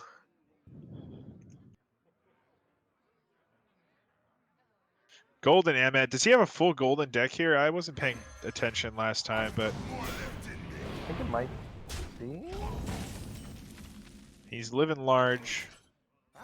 Maybe that's what you need. Just a little bit of gold, and luck Yeah. will be on your side. Is it that, or is it you give Blizzard your credit card and quote-unquote luck will be on your side? Right. Yeah. That's what I meant. Oh, all right. Yeah. All right, yeah. He's gonna bring back. Yep. Yep. There we go. We do have the prismatic lens we already have the Nomi in hand, so there's no risk of that. And he gets he got lucky. he got the tip the scales for a huge discount. So still in this. No spells on the side of Derivus for this Pyro to combo with. Yeah. So maybe this tip to scale boards will be strong enough to do something, although these are very high health minions. And getting that Amet down while your minion still has Reborn is really dirty. Like, oh Yeah. boy. Like, it's coming back as a 7 health minion. Like, and no chargers either. No chargers to clear it out. Yeah. This Amet's going to keep wreaking havoc. He is able to buff his board a little bit here and harder to clear, but he's got this Ritualist. Oh boy, Divine Spirit on the Amet. We've already seen one Toxfin, so there is still one in the deck, I believe, because this one came out of the deck and then the other one was discovered off the Fish Flinger. So there still is one in the deck to maybe get through one big minion, but oh man, he can even bump in and play the Ritualist to get some healing yep. going for the late Oh load. boy. So I think it. I mean, it doesn't even matter because you're probably playing the Ritualist, right? To just heal this up, make a big Light Warden as well. You can like. All right, yeah, he wants to play the Pyro. I was gonna say if you would have healed one of your guys before the Ritualist, it would have gotten you an additional 2 on the Light Warden, but he likes the tempo better. However, Itachi still does have a bit of a board. Yeah, still a little bit of a board here. Yeah. He's got another Tip the Scales in 2 turns. Yeah. So as long as he can dodge those inner fires, he's not totally done, but man, it's looking that way. It is not looking great. No.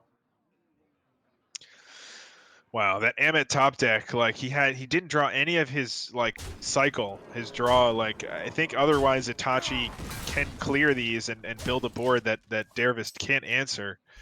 But at the moment, it's just the Amet into the into the Divine Spirit. Like he's got 20 cards in his deck, and he has none of his cycle in his hand. He's totally decked out. Like he has no hand. I mean, yeah.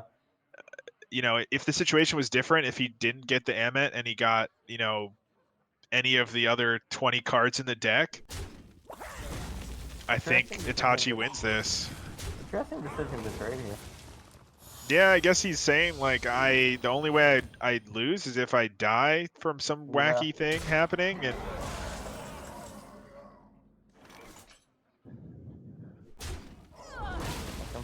looking to draw more locks here. Yeah, I mean, with this tip the scales next turn, he thins out his deck quite a bit. So maybe he can get Zephyrus into like a clear before Derivus draws Inner Fire or Topsy Turvy. He's got 3 copies of or 2 Inner Fires and a Topsy in the deck from what we saw earlier. So Yeah. I'm trying to figure out how many non-Murlocs Itachi still has in his deck.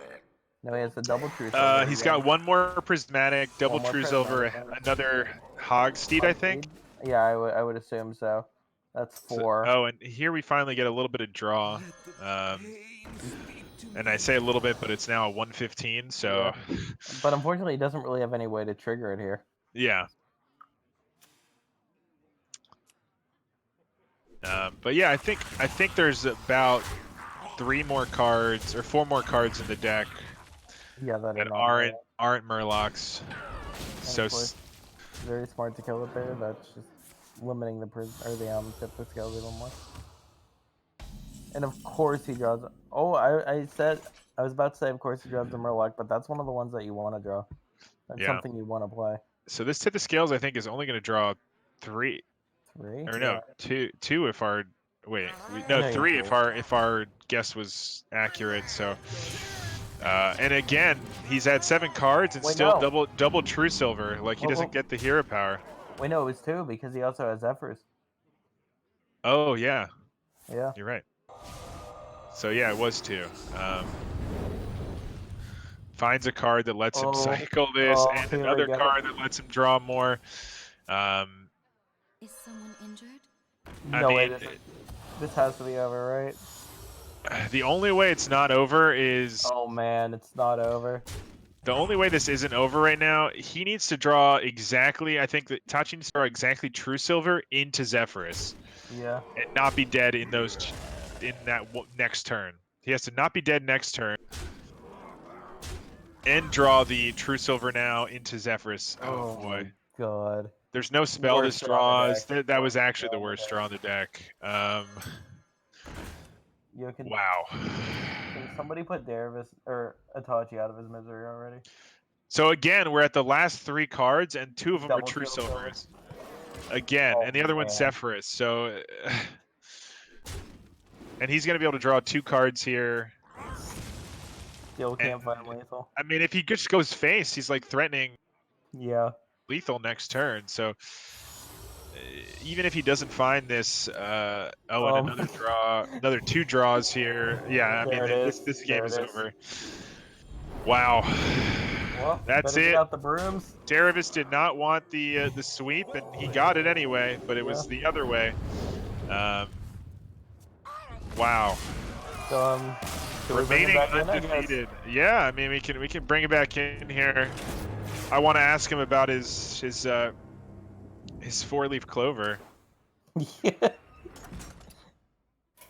Because obviously he's been playing very well. I'm not going to ignore that fact, but that definitely, some things in his favor.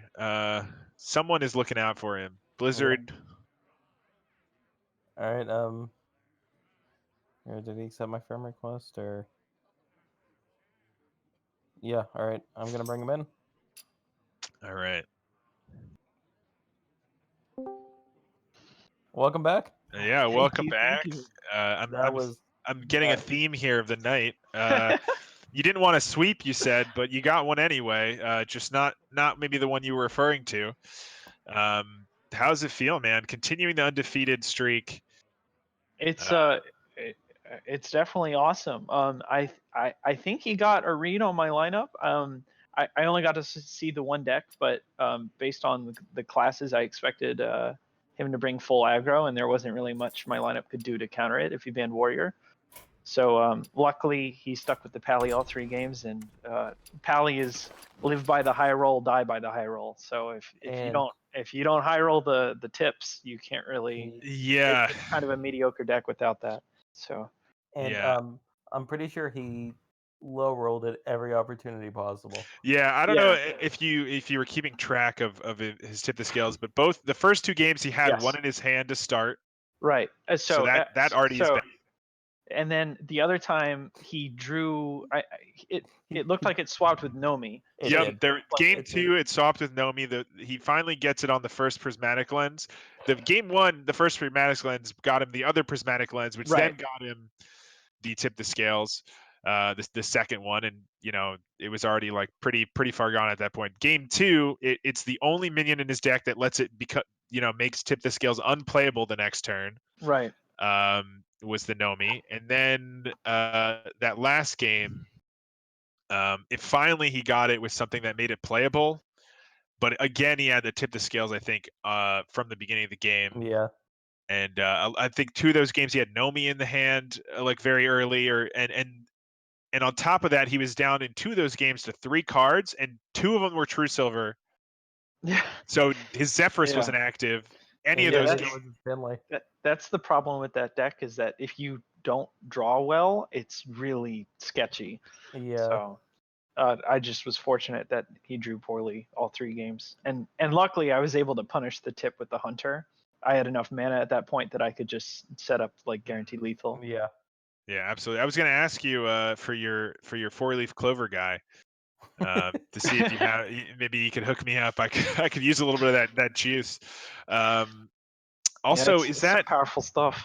is that also a full golden priest? I know we didn't talk about that in the So previous series, it but was full golden until Bwansamdi got added to the deck, and I'm Oh. not gonna make Bwansamdi golden because he's okay. not great. But it was full golden because I opened Ahmet from Mhm. like my pre-order legendary, and like most of the other stuff is basic and classic. So I just had to craft the psycho pumps, which I didn't mind doing since it was a really strong deck and it's still really strong. Yeah, absolutely. Well, maybe you just got to start phasing out Bwansamdi. Maybe For that coin. Yeah, for that really nice coin. Just go full golden. Yeah, but I mean, well played by you. Thank you. I think game 2, we were talking about Itachi's play a little bit. He decided to use his second tip to scales and fill his board, and that I think that gave you the out essentially. Like you were down to 9 health. If he had a different play that turn when he tipped the scales. He had one of the war leaders in hand and a bluegill, so he could have pushed 12 damage that Put turn me instead of the Put me 8. down to under 4. Yeah, put you down to, it would have I been think it was 5. I want to say. it would have been 5. Yeah, it would have Oh, been 5's 5. not enough then. It has to be 4 or less because. Oh, you're saying Yeah. no, because he. But wouldn't his have board wouldn't have been full, so he Yeah. would have had some outs potentially, but you were able to freeze his board. Yeah. Yeah. Did you see Leroy? Because it's closed No. deck list, so I didn't know No, if he there was was no running Leroy. Yeah, there was no Leroy. Yeah, so it was, even then his damage from hand is pretty limited outside of the Yeah. true silvers and And because the one war leader bluegills, had yeah. already died. So Well, no, there was one war leader. No, the war leader, he pulled one out of his deck. The other one was in his hand at that game. Okay, yeah. So that was sorry. he was able to push damage with that war leader in hand. And then the tip to scales, maybe if he'd done it the next turn. I don't know. I don't remember if he had another bluegill or not, but there Yeah. was a potential to push that last damage, but Yeah, I'll chose have to go back fill his and board. I'll have to go back and watch the VOD for sure. I mean, it's hard to say, especially when I can't see his hand. Mhm. But like I could definitely tell that he was not drawing too great. So it is No. unfortunate, but the risk you take with that kind of deck, I think. Yeah. Yeah, and he decided to stick to it, even though maybe had more favorable matches with the other decks, or at least less high rolly sort of matchups. But not working out this time. But obviously, congrats to you again, and Thank you. keeping the streak alive. So we'll So see if you far, can. so far. Maybe we'll just have to keep you coming on stream, and maybe we'll capture that moment add if some it more ever pressure. happens. More pressure, yeah. But playing against some really great players and coming out on top, so that's got to feel good, man. Yeah, for sure. It does feel great. I definitely would have liked to see what Itachi's other decks were, and maybe had some games where he didn't draw super poorly. But I mean, I'll take it. So Yeah, absolutely. I mean, these things happen, and can't be too upset about the big win there, especially for your team. I think. Let me see. What's the the match at right now with that win here. It's Yeah, so it was tied up, but now 9-5. you guys are jumping ahead here. So with a win from Matty Ebbs or Avi, I think you solidify the week now with that win. So a little bit of pressure off of your team, a little bit. Still Yeah. two games or 2 matches to be played that could determine it, but Yeah, for sure. I mean, this matchup was looking pretty close from the get-go as far as, down the line. This is one that I think they were talking about it earlier this week, how like just top to bottom, it's pretty good matchups all around. mhm. Yeah, no, absolutely. I think you guys, both teams are matched up really well against each other. And you guys were able to win this one, and a big win for JR as well in the 3 over Apex Predator. So, just one more and you guys have it. Yeah, absolutely. Hopefully one of them can clutch it out. Yeah, I think the same goes for your Pro Series team as Yeah, well. Obviously, we're you're against tied 2-2. my team, but so I hope Smear can come out with it. But Yeah, we'll see. I mean, we had a loss last season. We had a loss to the sub team that came in to replace the missing team, and it was like a makeup week. We had a loss during regular season, but not one other than that. So, yeah, I mean, starting off this season 1-1 would definitely be quite a change of pace. But it comes down to that game 5. We'll see how it goes. yeah, absolutely. And your team is obviously very very strong, and hopefully my team can get there. But we'll see. One more match. Yeah, for sure. And it's great that it's close either way. So. Absolutely, man. All right. Well, again, thank you for joining us once again and agreeing to be on stream on last minute notice for that second match there. Yeah, absolutely. Good Thank luck you so next much week, for man. having me on. Thanks. I appreciate it. Hopefully I can keep it going, but it has to end at some point, but hopefully not anytime soon. Yeah, absolutely, man. Pleasure to have you. All right. Thank you. And good luck with the rest of the matches. Thanks. Take care. Thank you. Bye. All right. So, what are you guys thinking? How do you feel? Are we going again? Are we done for tonight? I know we have, because of the weird scheduling thing, the Icer and Skittles match is technically, I think they're playing in 15 minutes or so. Yeah. Yep. Yeah. I play in 15 as well. So unfortunately, Okay. I'm gonna have to bail. All right. So I think that's probably a sign that we should probably call it. Unfortunately, we're not going to have that last match. Unless Saku, you wanna do one more. I don't know. It's up to you, man. I'm game either way.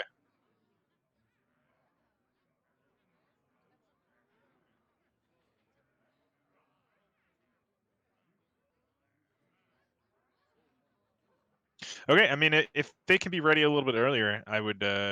And you can join me on the desk while Ted does his match.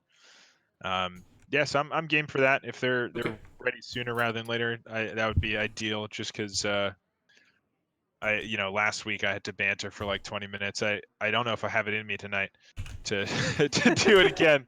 Not that I mind doing it, of course. I love being on the stream and love people are watching, but I don't want to just ramble about the matchups again for that 20 minutes. How about 5 to 10 minutes so I can get the graphics up? I can or do that. Or we can bypass the graphics altogether and just go from there. It's up to you, man. I can ramble for 5 to 10 minutes. As long as let me ask. I see Icer online. I got Icer right now, so.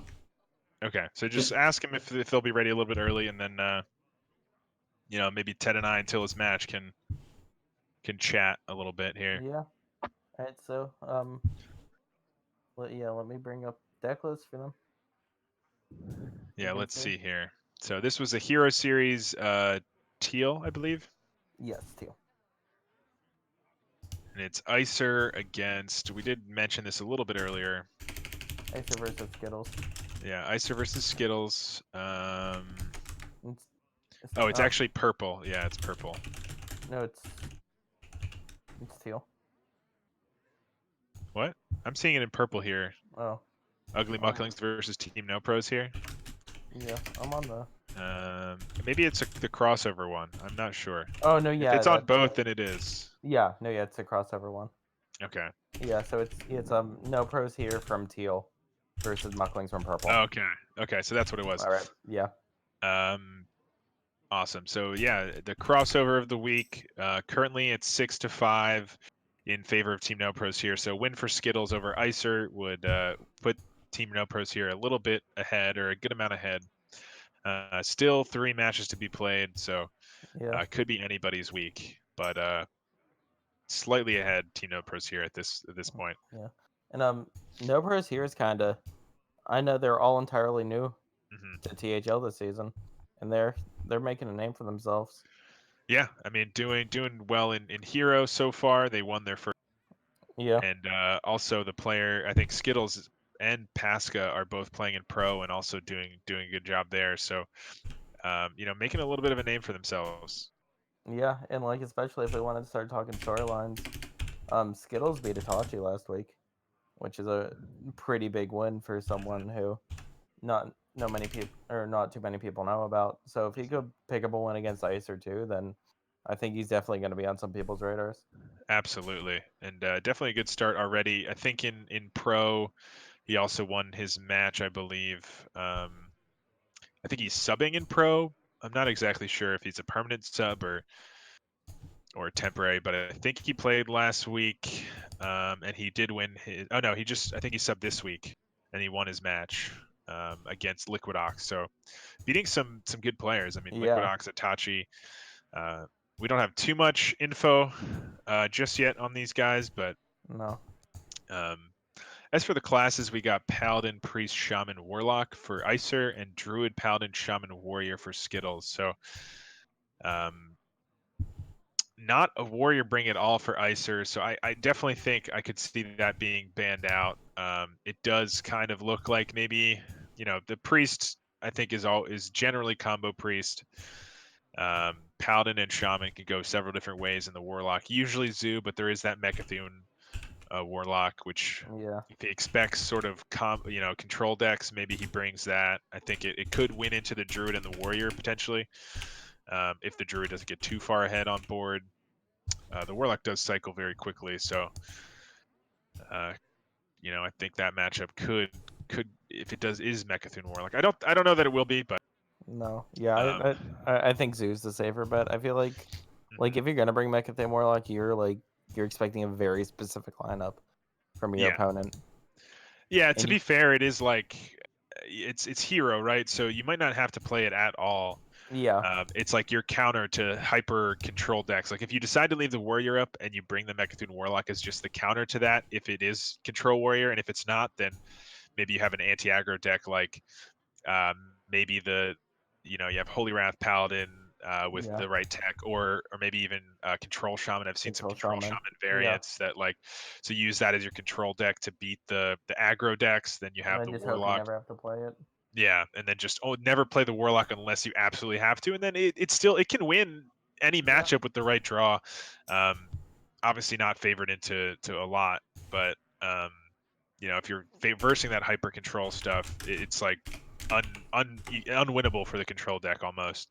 So, but I guess you can do a similar thing with Druid these days if you're playing against like Warrior or something. You just like we saw in the pro match earlier, you can make a ton of nomies and then they can't answer that many nomies and you just win. Yeah, So several options there. Yeah, I mean, I could definitely see a Warrior ban for Icer, especially if it's not Mechathune Warlock, which I don't think it will be, but it's fun to think about it. And on the side of Skittles, probably the Priest ban. We've seen it yeah. just do some insane things tonight, and obviously that doesn't happen every game, but No, but when it does happen, it hits hard, and we saw it like hit hard tonight. So I mean, maybe if they were watching, they know. Obviously, people have been playing a lot, so I think all of us know the power of Priest. yeah, and like kind of in my opinion, the worst part about playing against Priest is it doesn't really have any unwinnable matchups. Yeah, Absolutely. Definitely has some where it's not the favorite, but Mhm. I think you have to give it a chance in any matchup. So I feel like you're just fine banning it because it's kind of hard to counter. All right. Yeah. Oh, are we ready? Looks Are like they we're ready? almost ready. I gotta get some bands here from him, and then thanks guys for Awesome. filling in the 5 to 7 minutes of your beautiful voices evaluating. Yeah, perfect timing. We'll once we jump in here, we can let Ted go, prepare for his match. Good luck to you, man. Thanks. Well, is that actually against us? So maybe bad luck to you. No, yeah. Is it in Yeah, it's yeah. the hero Yeah, match? yeah, Okay, so yeah. I hope you lose that one. No, yeah. But it's been a pleasure casting with you, Same to you. but also terrible luck on your match. Yeah. Oh, hey. You want to talk Don't trash? ask Derivus for his 4-leaf clover tonight. Hey, I remember how you won World Cup? I remember that Yeah. one. And remember how you have one loss in World Cup? I can't forget that one. Yeah. Yeah. Yeah, you Yeah, were the only person to beat me in the World Cup. Yeah. That's true. So that kind of makes me the de facto champion, then, right? That's how that works. I think it's exactly how it works. So Yeah. congratulations, Mr. Champ. Thank you. If you have the same luck I've been having since the World Cup, then it's going to be good for my team tonight. Exactly. So it evens out, right? I had some good luck during the World Cup, and not so much luck this week, but eventually it'll even out, and I'll be back to my normal winning self. Yeah. Hold on a second. I'm just asking Dervis for his 4-leaf clover. I'm gonna tell him to hold on to it just for a little bit longer. You can borrow it after tonight, Oh, all right. but I think we need this win. I'm pretty sure we need this one. I think we also need it. I think we all need it. Yeah, but like you guys are 5 points ahead of us, so like I think we need it a little more. Well, yeah, but now you're 6 points ahead of us for the week, so like That's fair. That's fair. You know what? So you're technically a point ahead of us overall. That's So true. let's just keep it even, Let us get this one, and then we'll figure out match 5 later, Nah. You know what? I think I'd rather just clinch it. Oh, also, Dervis just said it. He said, "Haha, it's mine" when I asked for his clover. So. Well, there you go. So I guess I reached him first, told him to hold on to it, and he listened. No. Some favoritism, I think. I think he's I just. I don't know. I mean, he told me it's mine to me. So. Oh, it's yours. It's yours to Yeah. have. Is that what he Yeah. said? Oh, Yeah. Oh, I thought you meant he said it's mine, like No. that it's his, and he's not giving it away. No. Wow. Nice guy, Dervis. Yeah. always happy, isn't he? Oh man. All right, so I can let these guys go and All right. start ripping. So good luck, Sounds Ted. I good. guess. All right. Thank you. Yeah. Bad luck. Bad luck to you, Ted. I'll see you next week. We'll talk later. In Good the luck. words of Dave Chappelle, I hate you. I hate you. I don't even know you, and I hate you guys. So there you go. Yeah. Exactly. I will be sure to report to you when I win my match. Yeah. Please report to me the Yeah. results. I'd love to, rub it in when you do inevitably lose this one. All right. All right. I'll see you guys Thanks. later. Okay, Later, man. So we're gonna have Icer as the first person to spectate. All right. Guys, and go. All right. Should we tell them to go when they're Yeah. ready? Do we have the bands, by the way? We do. Yep. Yeah, we got Icer banning Warrior and Skittles banning Priest. Okay, so the bands that I predicted. So feels good. So yeah, we'll see what these decks are, but that definitely makes sense to me. Getting rid of that Warrior and getting rid of that Priest. Yep. Getting the long games out of the way, and we're good to go. Yeah, that feels good for us here on the caster desk. Been here for a couple hours now, so Yep. Match immediately after. Cooking yeah, with gas. Good luck to you, man. Good luck to you. I get to play against Doomsday, so I don't know if that's a good thing or a bad thing, but we'll see. Right, perfect. It looks like they're starting it up. Fire it up. There we go. There we go. So what do you think this first match is going to be? Shoot, I was going to say Shaman, but I wasn't sure what Icer was going to queue up, but ends up queuing up Paladin. I don't think... oh, okay. Yeah. All right. I see. So Icer with the Paladin, Skittles with the Shaman.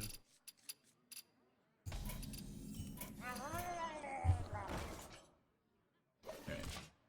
Transitioned. Okay, cool. We have transition. That's a fancy word for a screen movie thingy. I love it. I love it. All right. So it is Quest Shaman, and we got the Murloc Paladin again. Let's see if Icer has a little bit more luck than Itachi here. Yeah. With the deck. Skittles having some Murloc love with the old crab. Oh, interesting. Yeah, Murloc with the crab. He's, this Scargill he got off of. What did he get this Scargill off of? Wait. What did I miss here? Oh, the fish flinger. Fish flinger. Fish flinger. Yep. Yes. Wow. So this actually is an interesting build here with the Hunger Crab. I guess expecting maybe these the Murloc The decks. wonderful Murlocs, yeah. Yeah, seeing the Paladin and Shaman on the side of Icer, probably rightfully kind of guessing that at least one of those are going to be Murlocs and or have some Murlocs to hit. In worst case, he can hit his own Murlocs. Right. And it's a battle cry, so not the top deck you want to see. All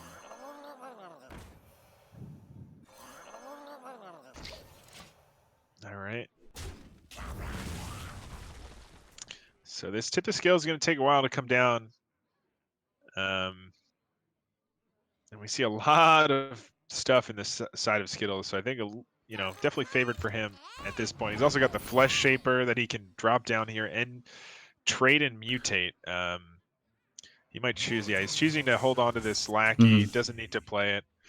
He can double trade, mutate this, make an 8-drop. That's like a medium roll. I don't think it's not the worst roll, but 6/6 is also not the best. And Icer's kind of struggling to kind of get going here.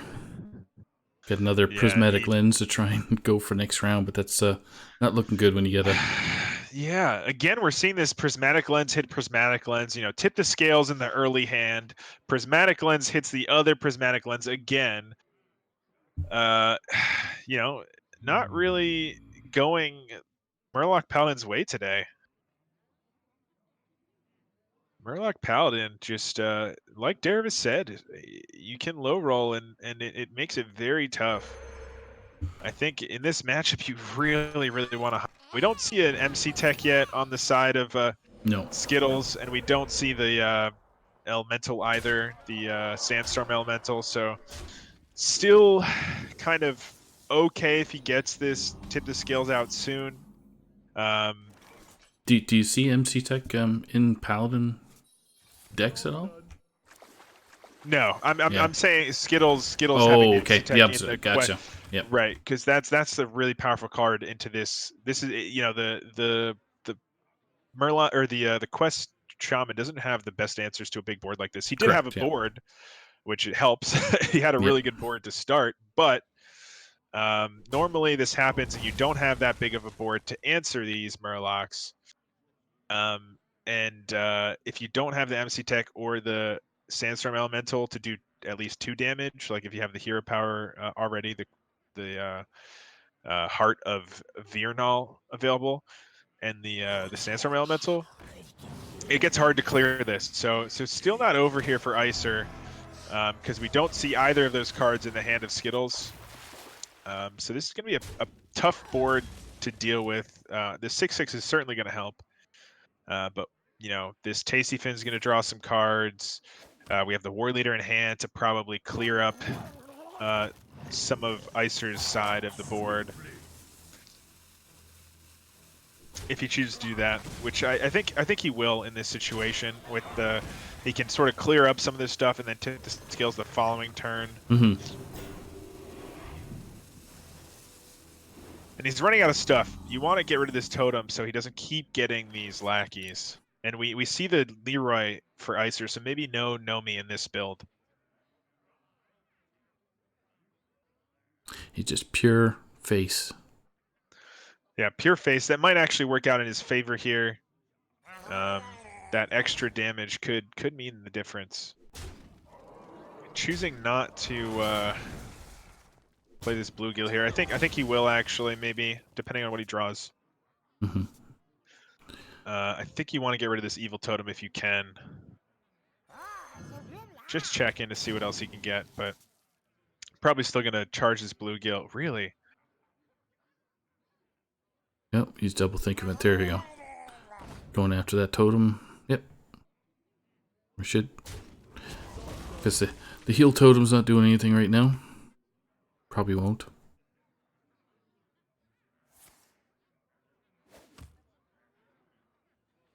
MC Tech.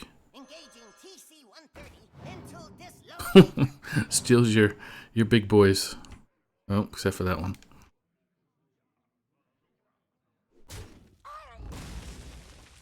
You still there, my Anton? Yep. Okay. I'm here. All right. Sorry about that. Just wasn't sure if my internet connection's been funny lately he too. Finds, yeah, he finds that MC Tech, so really big pickup here. Yeah. Tip the scales again. What other Murlocs is in there? So.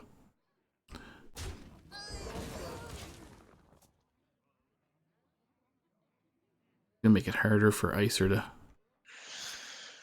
Yeah, no Nomi, like we said, so actually maybe not a good thing in this situation. I don't know that the Icer's going to have enough damage here. If he had the Nomi, there was a chance that he can just build a giant board here with the Nomi that gets him there. Actually, no Nomi and no Zephyrus, so purely Murlocs and Prismatic Lens tip the skills. No True Silvers either, so maybe a little bit more consistent on drawing the whole deck, but less consistent on finishing it out here, I think. I think that's probably going to be it. I don't know how he's going to find 30 damage and clear this board and survive. Maybe hoping to find, like, I don't know. That's rough. A new challenger, I guess. Hogger. Sure.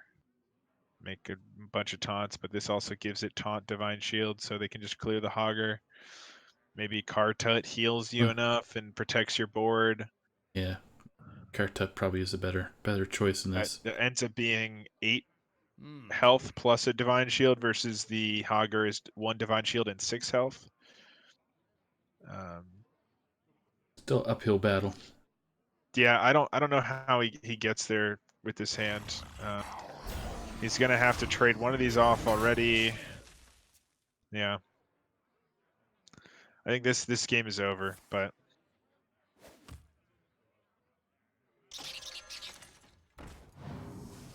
Lackeys on top of lackeys. Double charge, so that's 2.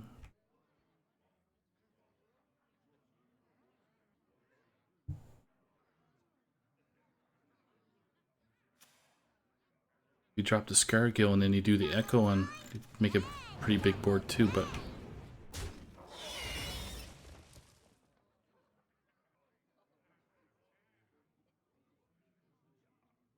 not enough mana.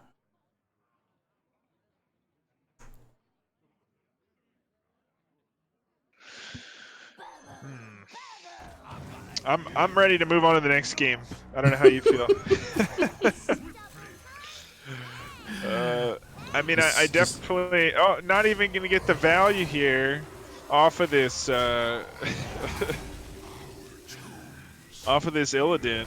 Not able to clear off, but oh, it's still not. Oh no, he gets one of those instead of a 2-drop. I don't know Yeah. if that's good. That's a 1-drop, not a 2-drop. Yeah. So there's the fork. Okay, so all right, so now he knows that this is Quest Shaman. It runs Hungry Crabs, so maybe not as optimized for potentially some of your other matchups. So what do you think Icer's gonna play into this? Maybe it might be do you think Shaman's? Well, maybe even I can't see Warlock coming out right now for Icer. Yeah, I mean, I think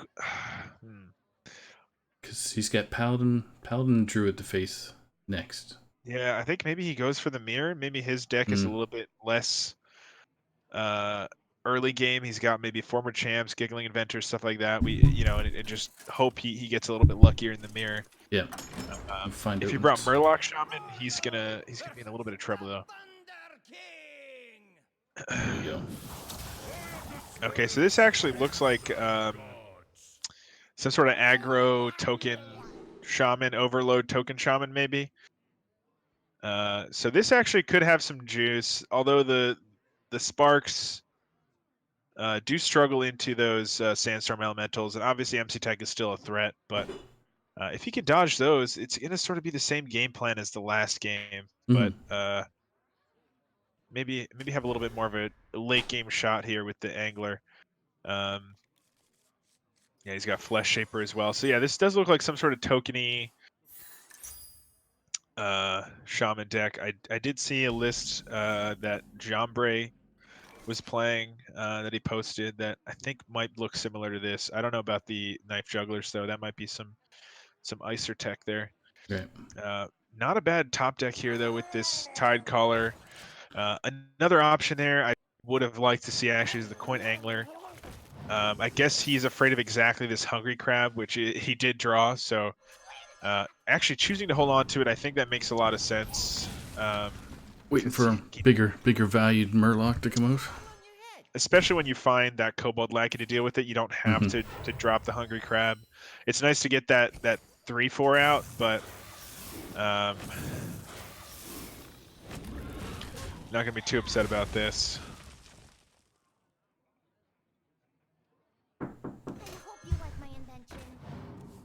All right.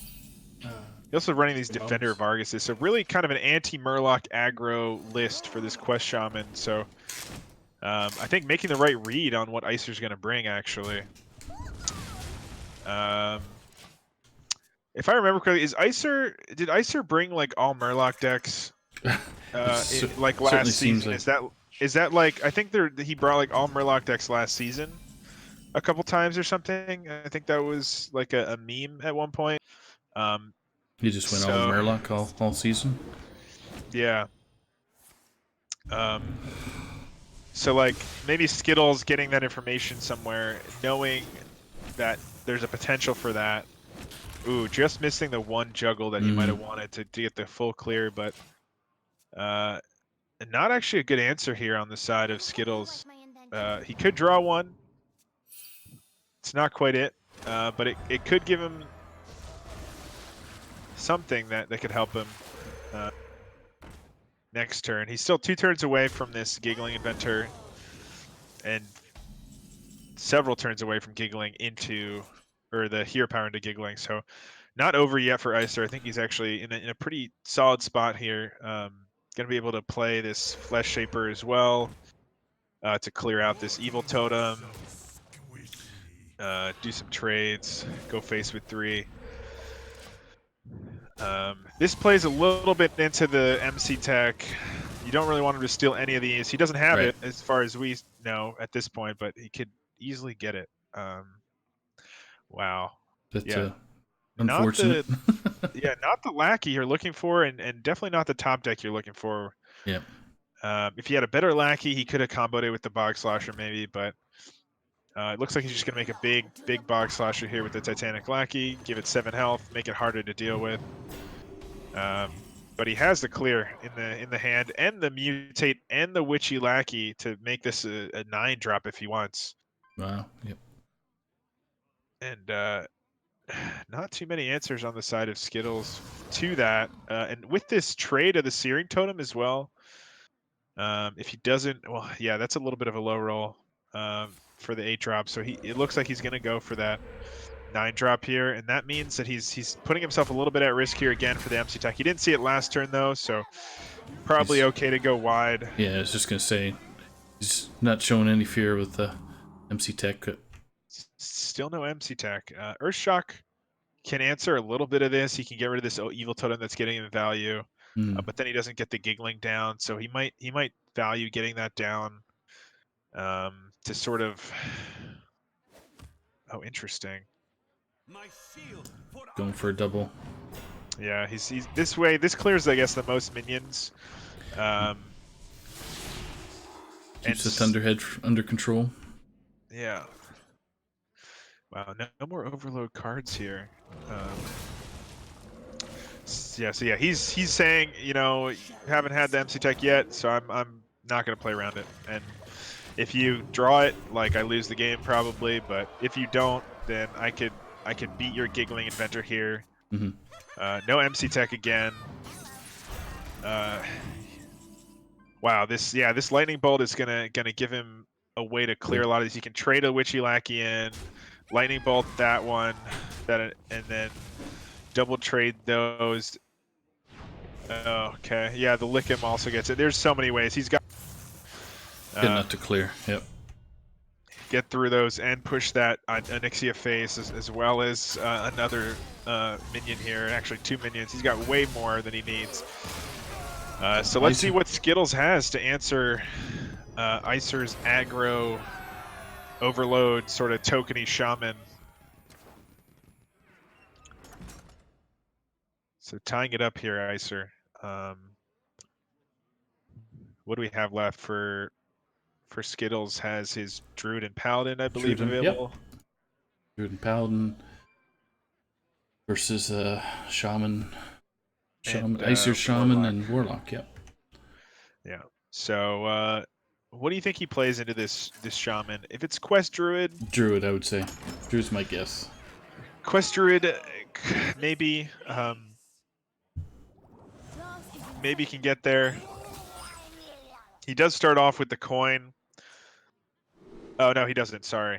Oh, yes, he does. Yeah, he does. Skittles starts off with the coin, so already a little bit more favored than he was before. He does have the bees in hand and the wrath. Just get a good jump and Icer's mulligans don't seem too bad either, but decides to give away the totem and yeah. Gets back the Lawfuldog.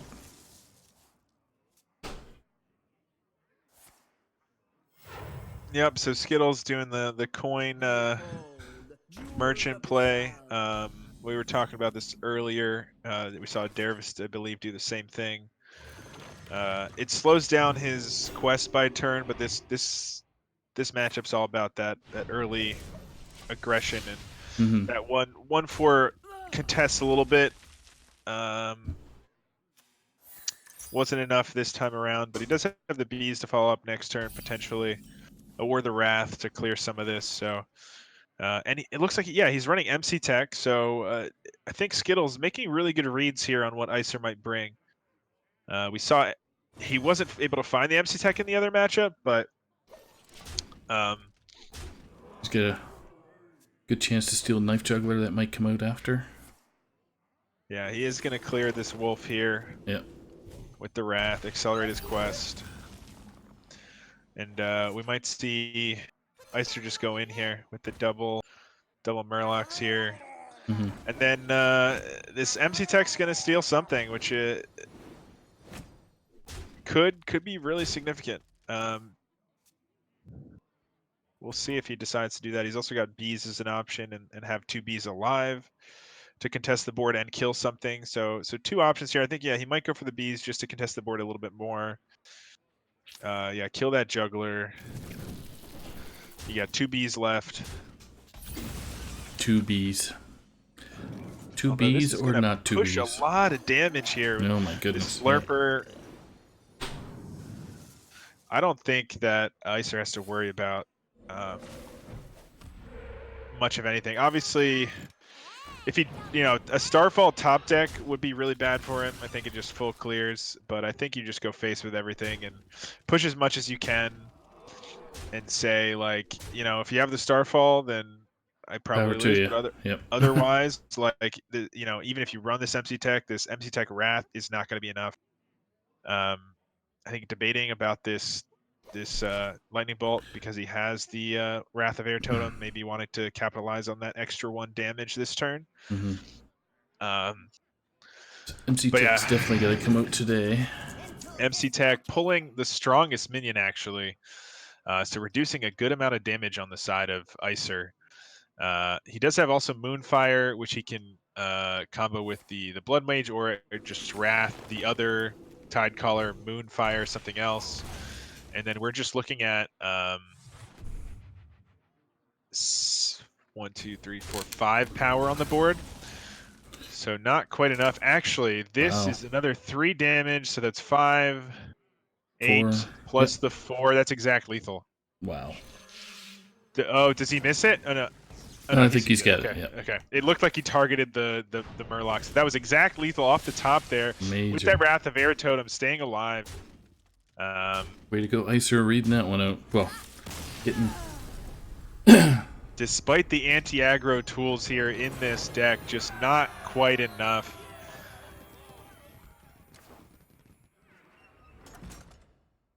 Very, very close. I think if he had turned, one more turn or 2 more turns, and I think that Skittles could have stabilized there. So, that aggression from Icer just enough to get over the top. That Wasp just giving him exactly enough. Yep. Top deck to win it all. Yeah, that 1 out of 4 totem and it staying alive. On top of that, top deck, just getting him there. So, what does Skills have left here to try to reverse? So he's it looks got. like it's Holy Wrath Paladin. Yeah, I was just looking at that. It's Holy Wrath. Don't know what the odds are for Holy Wrath versus. It's like a. So this is this is a really powerful early game for Icer. There's no answer for Skittles here, and it's just gonna give him so many Murlocs. He's just gonna win the value game here. Wow, and the Seer. I mean, it's not gonna be able to come down next turn, but I think he's debating do I want to overload. I don't think he should. Again. Yeah.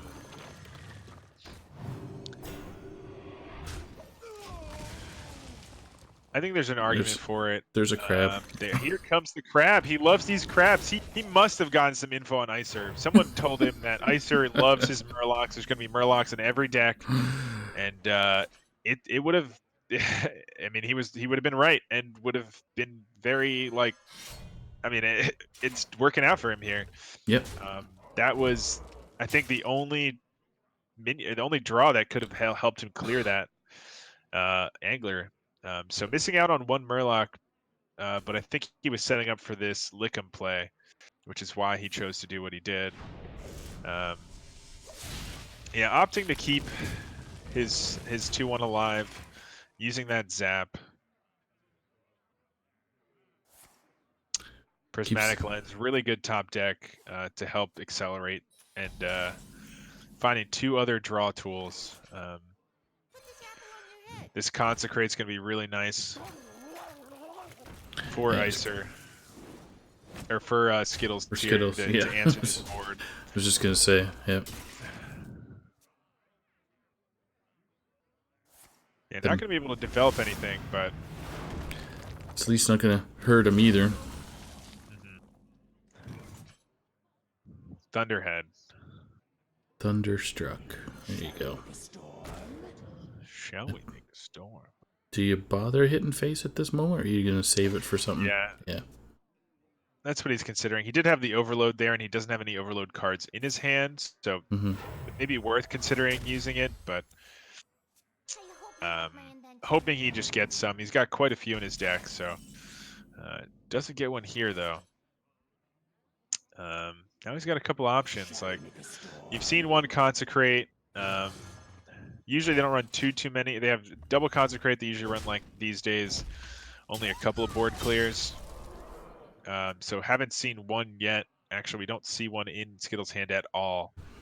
So really no answer to this. He can time out if he's afraid of dying here. Maybe saves it for next turn. If maybe he's not going to die this turn, so that that allows him to draw a little bit more.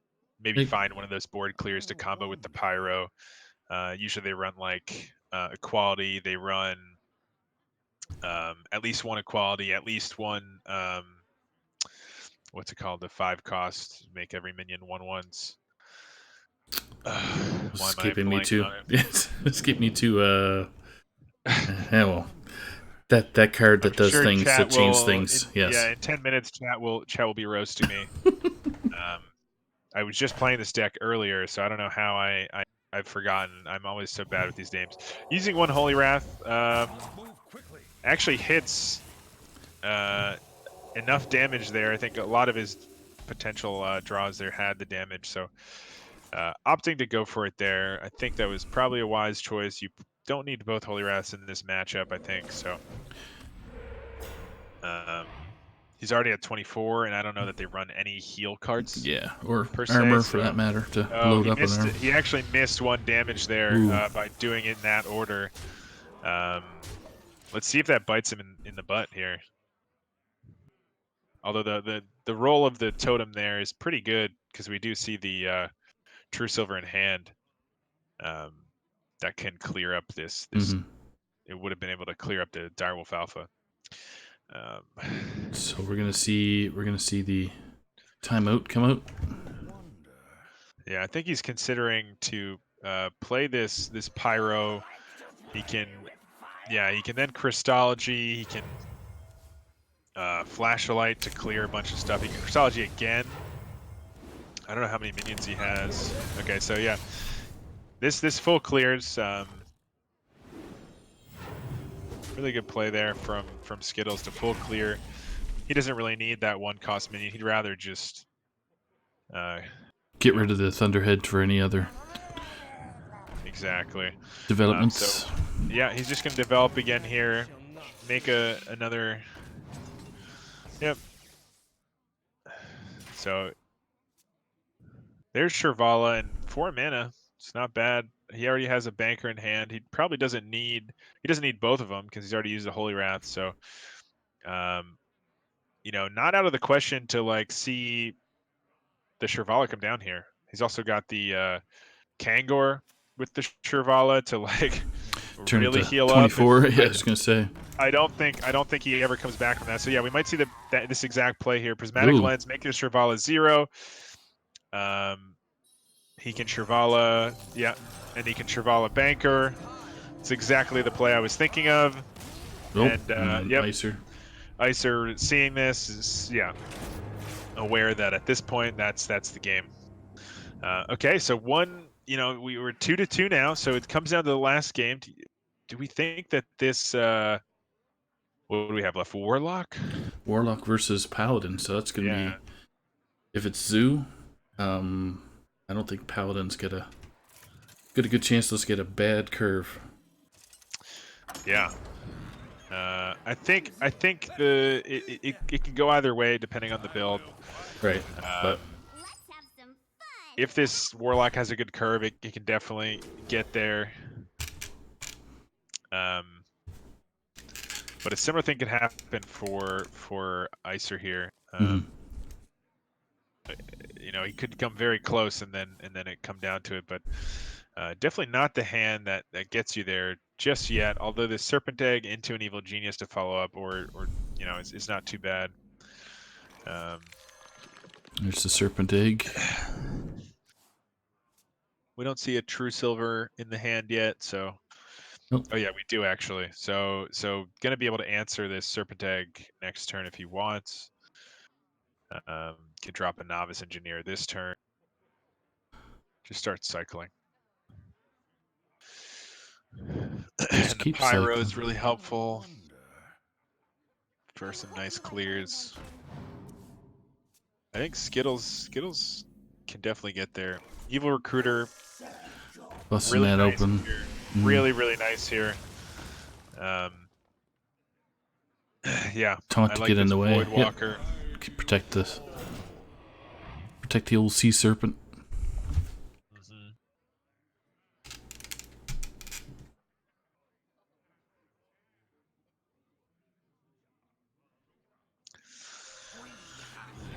Yeah. Wow. So choosing not to go for it just yet. He's got a couple options here. He knows he has the pyros and maybe can clear some stuff, but a 5 health minion's a little bit harder to get through. And this Grim Rally, if he doesn't clear this board, Just gonna make some work. it's gonna be pretty tricky. So yeah, he does end up making the board 1/1s with this Shrink Raid. That's the card we couldn't think of the name of. So a lot weaker. Even this Grim Rally is not gonna make them survive to the Consecrate. So really smart hold there. Witchy Lackey, the 5 used to be 5/5, so the evil demon. Maybe. Yeah, I like that a lot. You want to go face first with everything. Yeah, that's exactly what he's doing. Make a 6 cost. Oh boy. Oh, we get charge out of it though. That's good.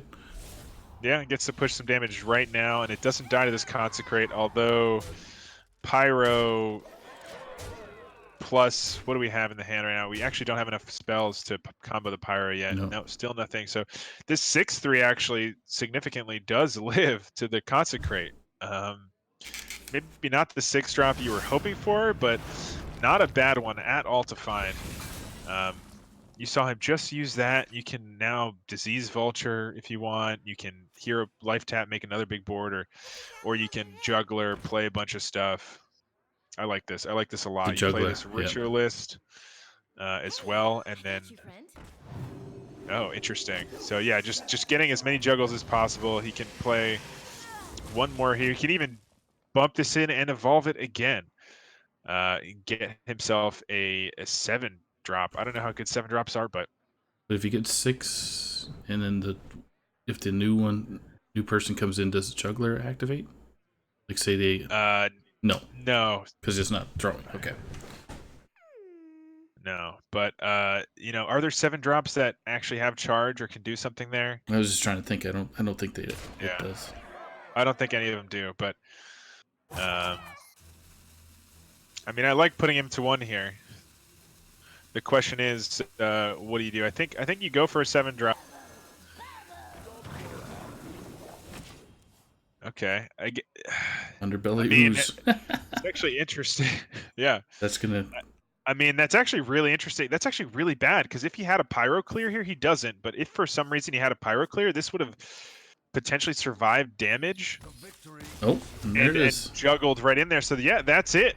That'll be the game for Icer with his aggro decks, able to finish it off 3-2. It was a crazy series, back and forth. Let's see if Icer wants to jump in here. Get him as a friend? No, but I can do it. I can add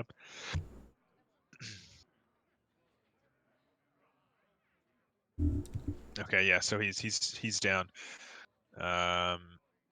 Let's see here. Let's you have 30 minutes till you're. I'm good. Yeah, I was just looking at the times. Like shit, got tons of time. I just need to prep for like a minute and a half, and then I'm good. Okay, a minute and a half. Is that's all you need? That's right, man. Let's see here. Icer. Ice baby. Icer. Well, thanks for sticking around for the last match there, fella, to help cast. Of course. I love doing this. So appreciate all our viewers out there. Yeah, thanks everybody for watching. I hope you're enjoying the stream. All right. I added him. Let me add him here. Boom. Boom. Get in here. Icer. Icer, congratulations, man. Well played. Welcome, Thanks. welcome to CT time, dude. Yes. How you feeling after that win? That was back and forth. I think maybe Yeah. had a little bit of a read on you. What do you think? Yeah. I was definitely thinking the crabs was rough. I didn't feel too good about my odds kind of after the first game, Hmm. but the shaman felt really good, and so once I beat his shaman with my shaman, I was like I felt like I could win it. And win it you did. I mean, really, really, really, well played there. I think, by both of you. And definitely, I think it was you, right? That last season, there were a couple times you brought like full Murloc lists. So Yep, uh, yep. You went Skittles, full Murloc. maybe getting some info on you. He's a new player in the league, but maybe I guess word spreads, and he Yeah, knew. that's what I was thinking too. Like I got to mix it up a little bit, you know. Yeah, because he had the full tech, and you still managed to get there. Murloc's come out on top tonight. They just get there, yeah. Yeah, they just get there. He had the crabs. He had all the anti-aggro tools in all of his decks. It felt like, he had MC Hmm. techs in a bunch of decks you don't always see them in. He had the crabs, obviously. So like it was definitely You can't say that on stream, man. Come on now. I'm not saying, I don't know where Skittles got the crabs. I'm just saying we saw that he had the crabs. I don't know where they came from, what gave That's him the right. idea to show his crabs on stream, but they He did a lot of work. and it took some took a little bit of time to get rid of the crabs, but you're good. Yeah, and Yeah. some good games there. There were a couple of moments that definitely were some highlights. We had the in that shaman game, like you were saying. I think it was it the second shaman game or the first one where you top decked the wasp to get exact lethal Oh with yeah. the Wrath of Air totem. That was Mm. really really really nice. I was wondering about the there was like you were hesitating that turn before to like either use the I think the lightning bolt or not. What was sort of your Hmm. decision making there? Um, honestly, I just figured, like, I think he could have, if he had Starfall that turn, I think all of my minions would have died to it. And I realized if I used Lightning Bolt that turn, I'd be getting, like, the spell power bonus off of it. But then, like, basically the only way I lost from that spot was if he Starfalled. So I felt like I would just save it for the 3/6. I forget what it's called exactly, but The Thunderhead, yeah. yep, that one. Yeah, fair enough. And it was either way, he wasn't able to clear that Wrath of Air totem, so you got that one extra tick of damage.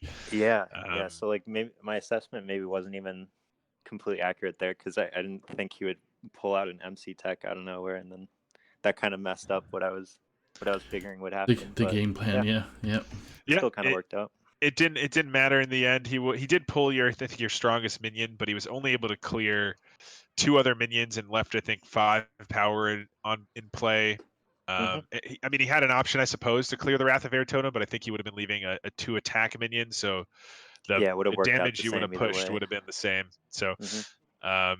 definitely a nice highlight there. And then I think your zoo play was very clean. I think there were moments where I don't play too much zoo, but I saw one play and I think you went with a different play, and it was I think more correct than what I would have done, at least initially.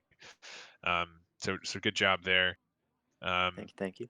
Yeah. Any other thoughts on those matches? Anything that moments that you felt like maybe I could have improved here or there, or did you feel like you did a pretty good job? Yeah, I mean, I think I did pretty all right overall. Was it the Druid game where I missed one attack on the Yeah. Yeah, Thunderhead? I believe so. Yeah. So I saw that and I was like, yeah, oh. if somehow the math worked out where that Rathbear was also dead, then like maybe he had a Moonfire there, then that could have actually just ended the game for me. But I never punished right, so.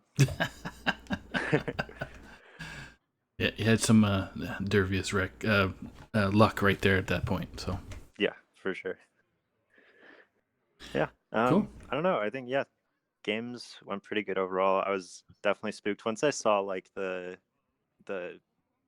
Merle or the hungry crab in the shaman. I pretty much knew what to expect from there. I was like, he has it in everything for sure. So It's a yeah. automatic tell, right? So Yeah, it's also not the first time. It's not the second time. It's not even the third time this has ever happened to me. So like, and how many seasons too, dude? And how many times have you switched off of the Murlocs because of it? Never. So He ain't still scared, having people. good He success. ain't scared. Yep. He's not scared. Take him on. Bring your crabs. Bring your MC techs. Murlocs are powerful. They'll come out on top. Double flexing. Yep. Yep. There's probably Yeah. some times I should have swapped off of it for sure, but I never tried to swap off it because of the hungry crabs. I'm like, Yeah. I'm gonna persevere here. Yeah, why change what's working, right? So yeah, for sure. Absolutely, man. Well, congrats again, and I think that puts your team just ahead now. So it's still going to come down to a couple more matches, I think, but giving your team a good head start here. Yeah, it should be good. First week didn't happen the way we would like it to, but it's the first and now second week of THL, so yeah, and it's pretty a much wide open still. Yeah, so it's thinking about it. We're almost a third of the way into the season now because you only get 7 weeks. Yeah. So That's true. Almost a third of the way. Almost. Almost. One more week. We'll get there. Well, and then I was looking at their team and they had 18 points coming out of week 1, I think, or maybe I don't know if it was calculating the week 2 points as well, but I was like, they basically have double our points already. So, but yeah, can't really think that way this early in the season, I guess. Nope, just get to play and get points. Get as many points as you can. Go, point. Awesome, man. Well, congrats again. Thanks for coming on. I know there's a little bit of confusion.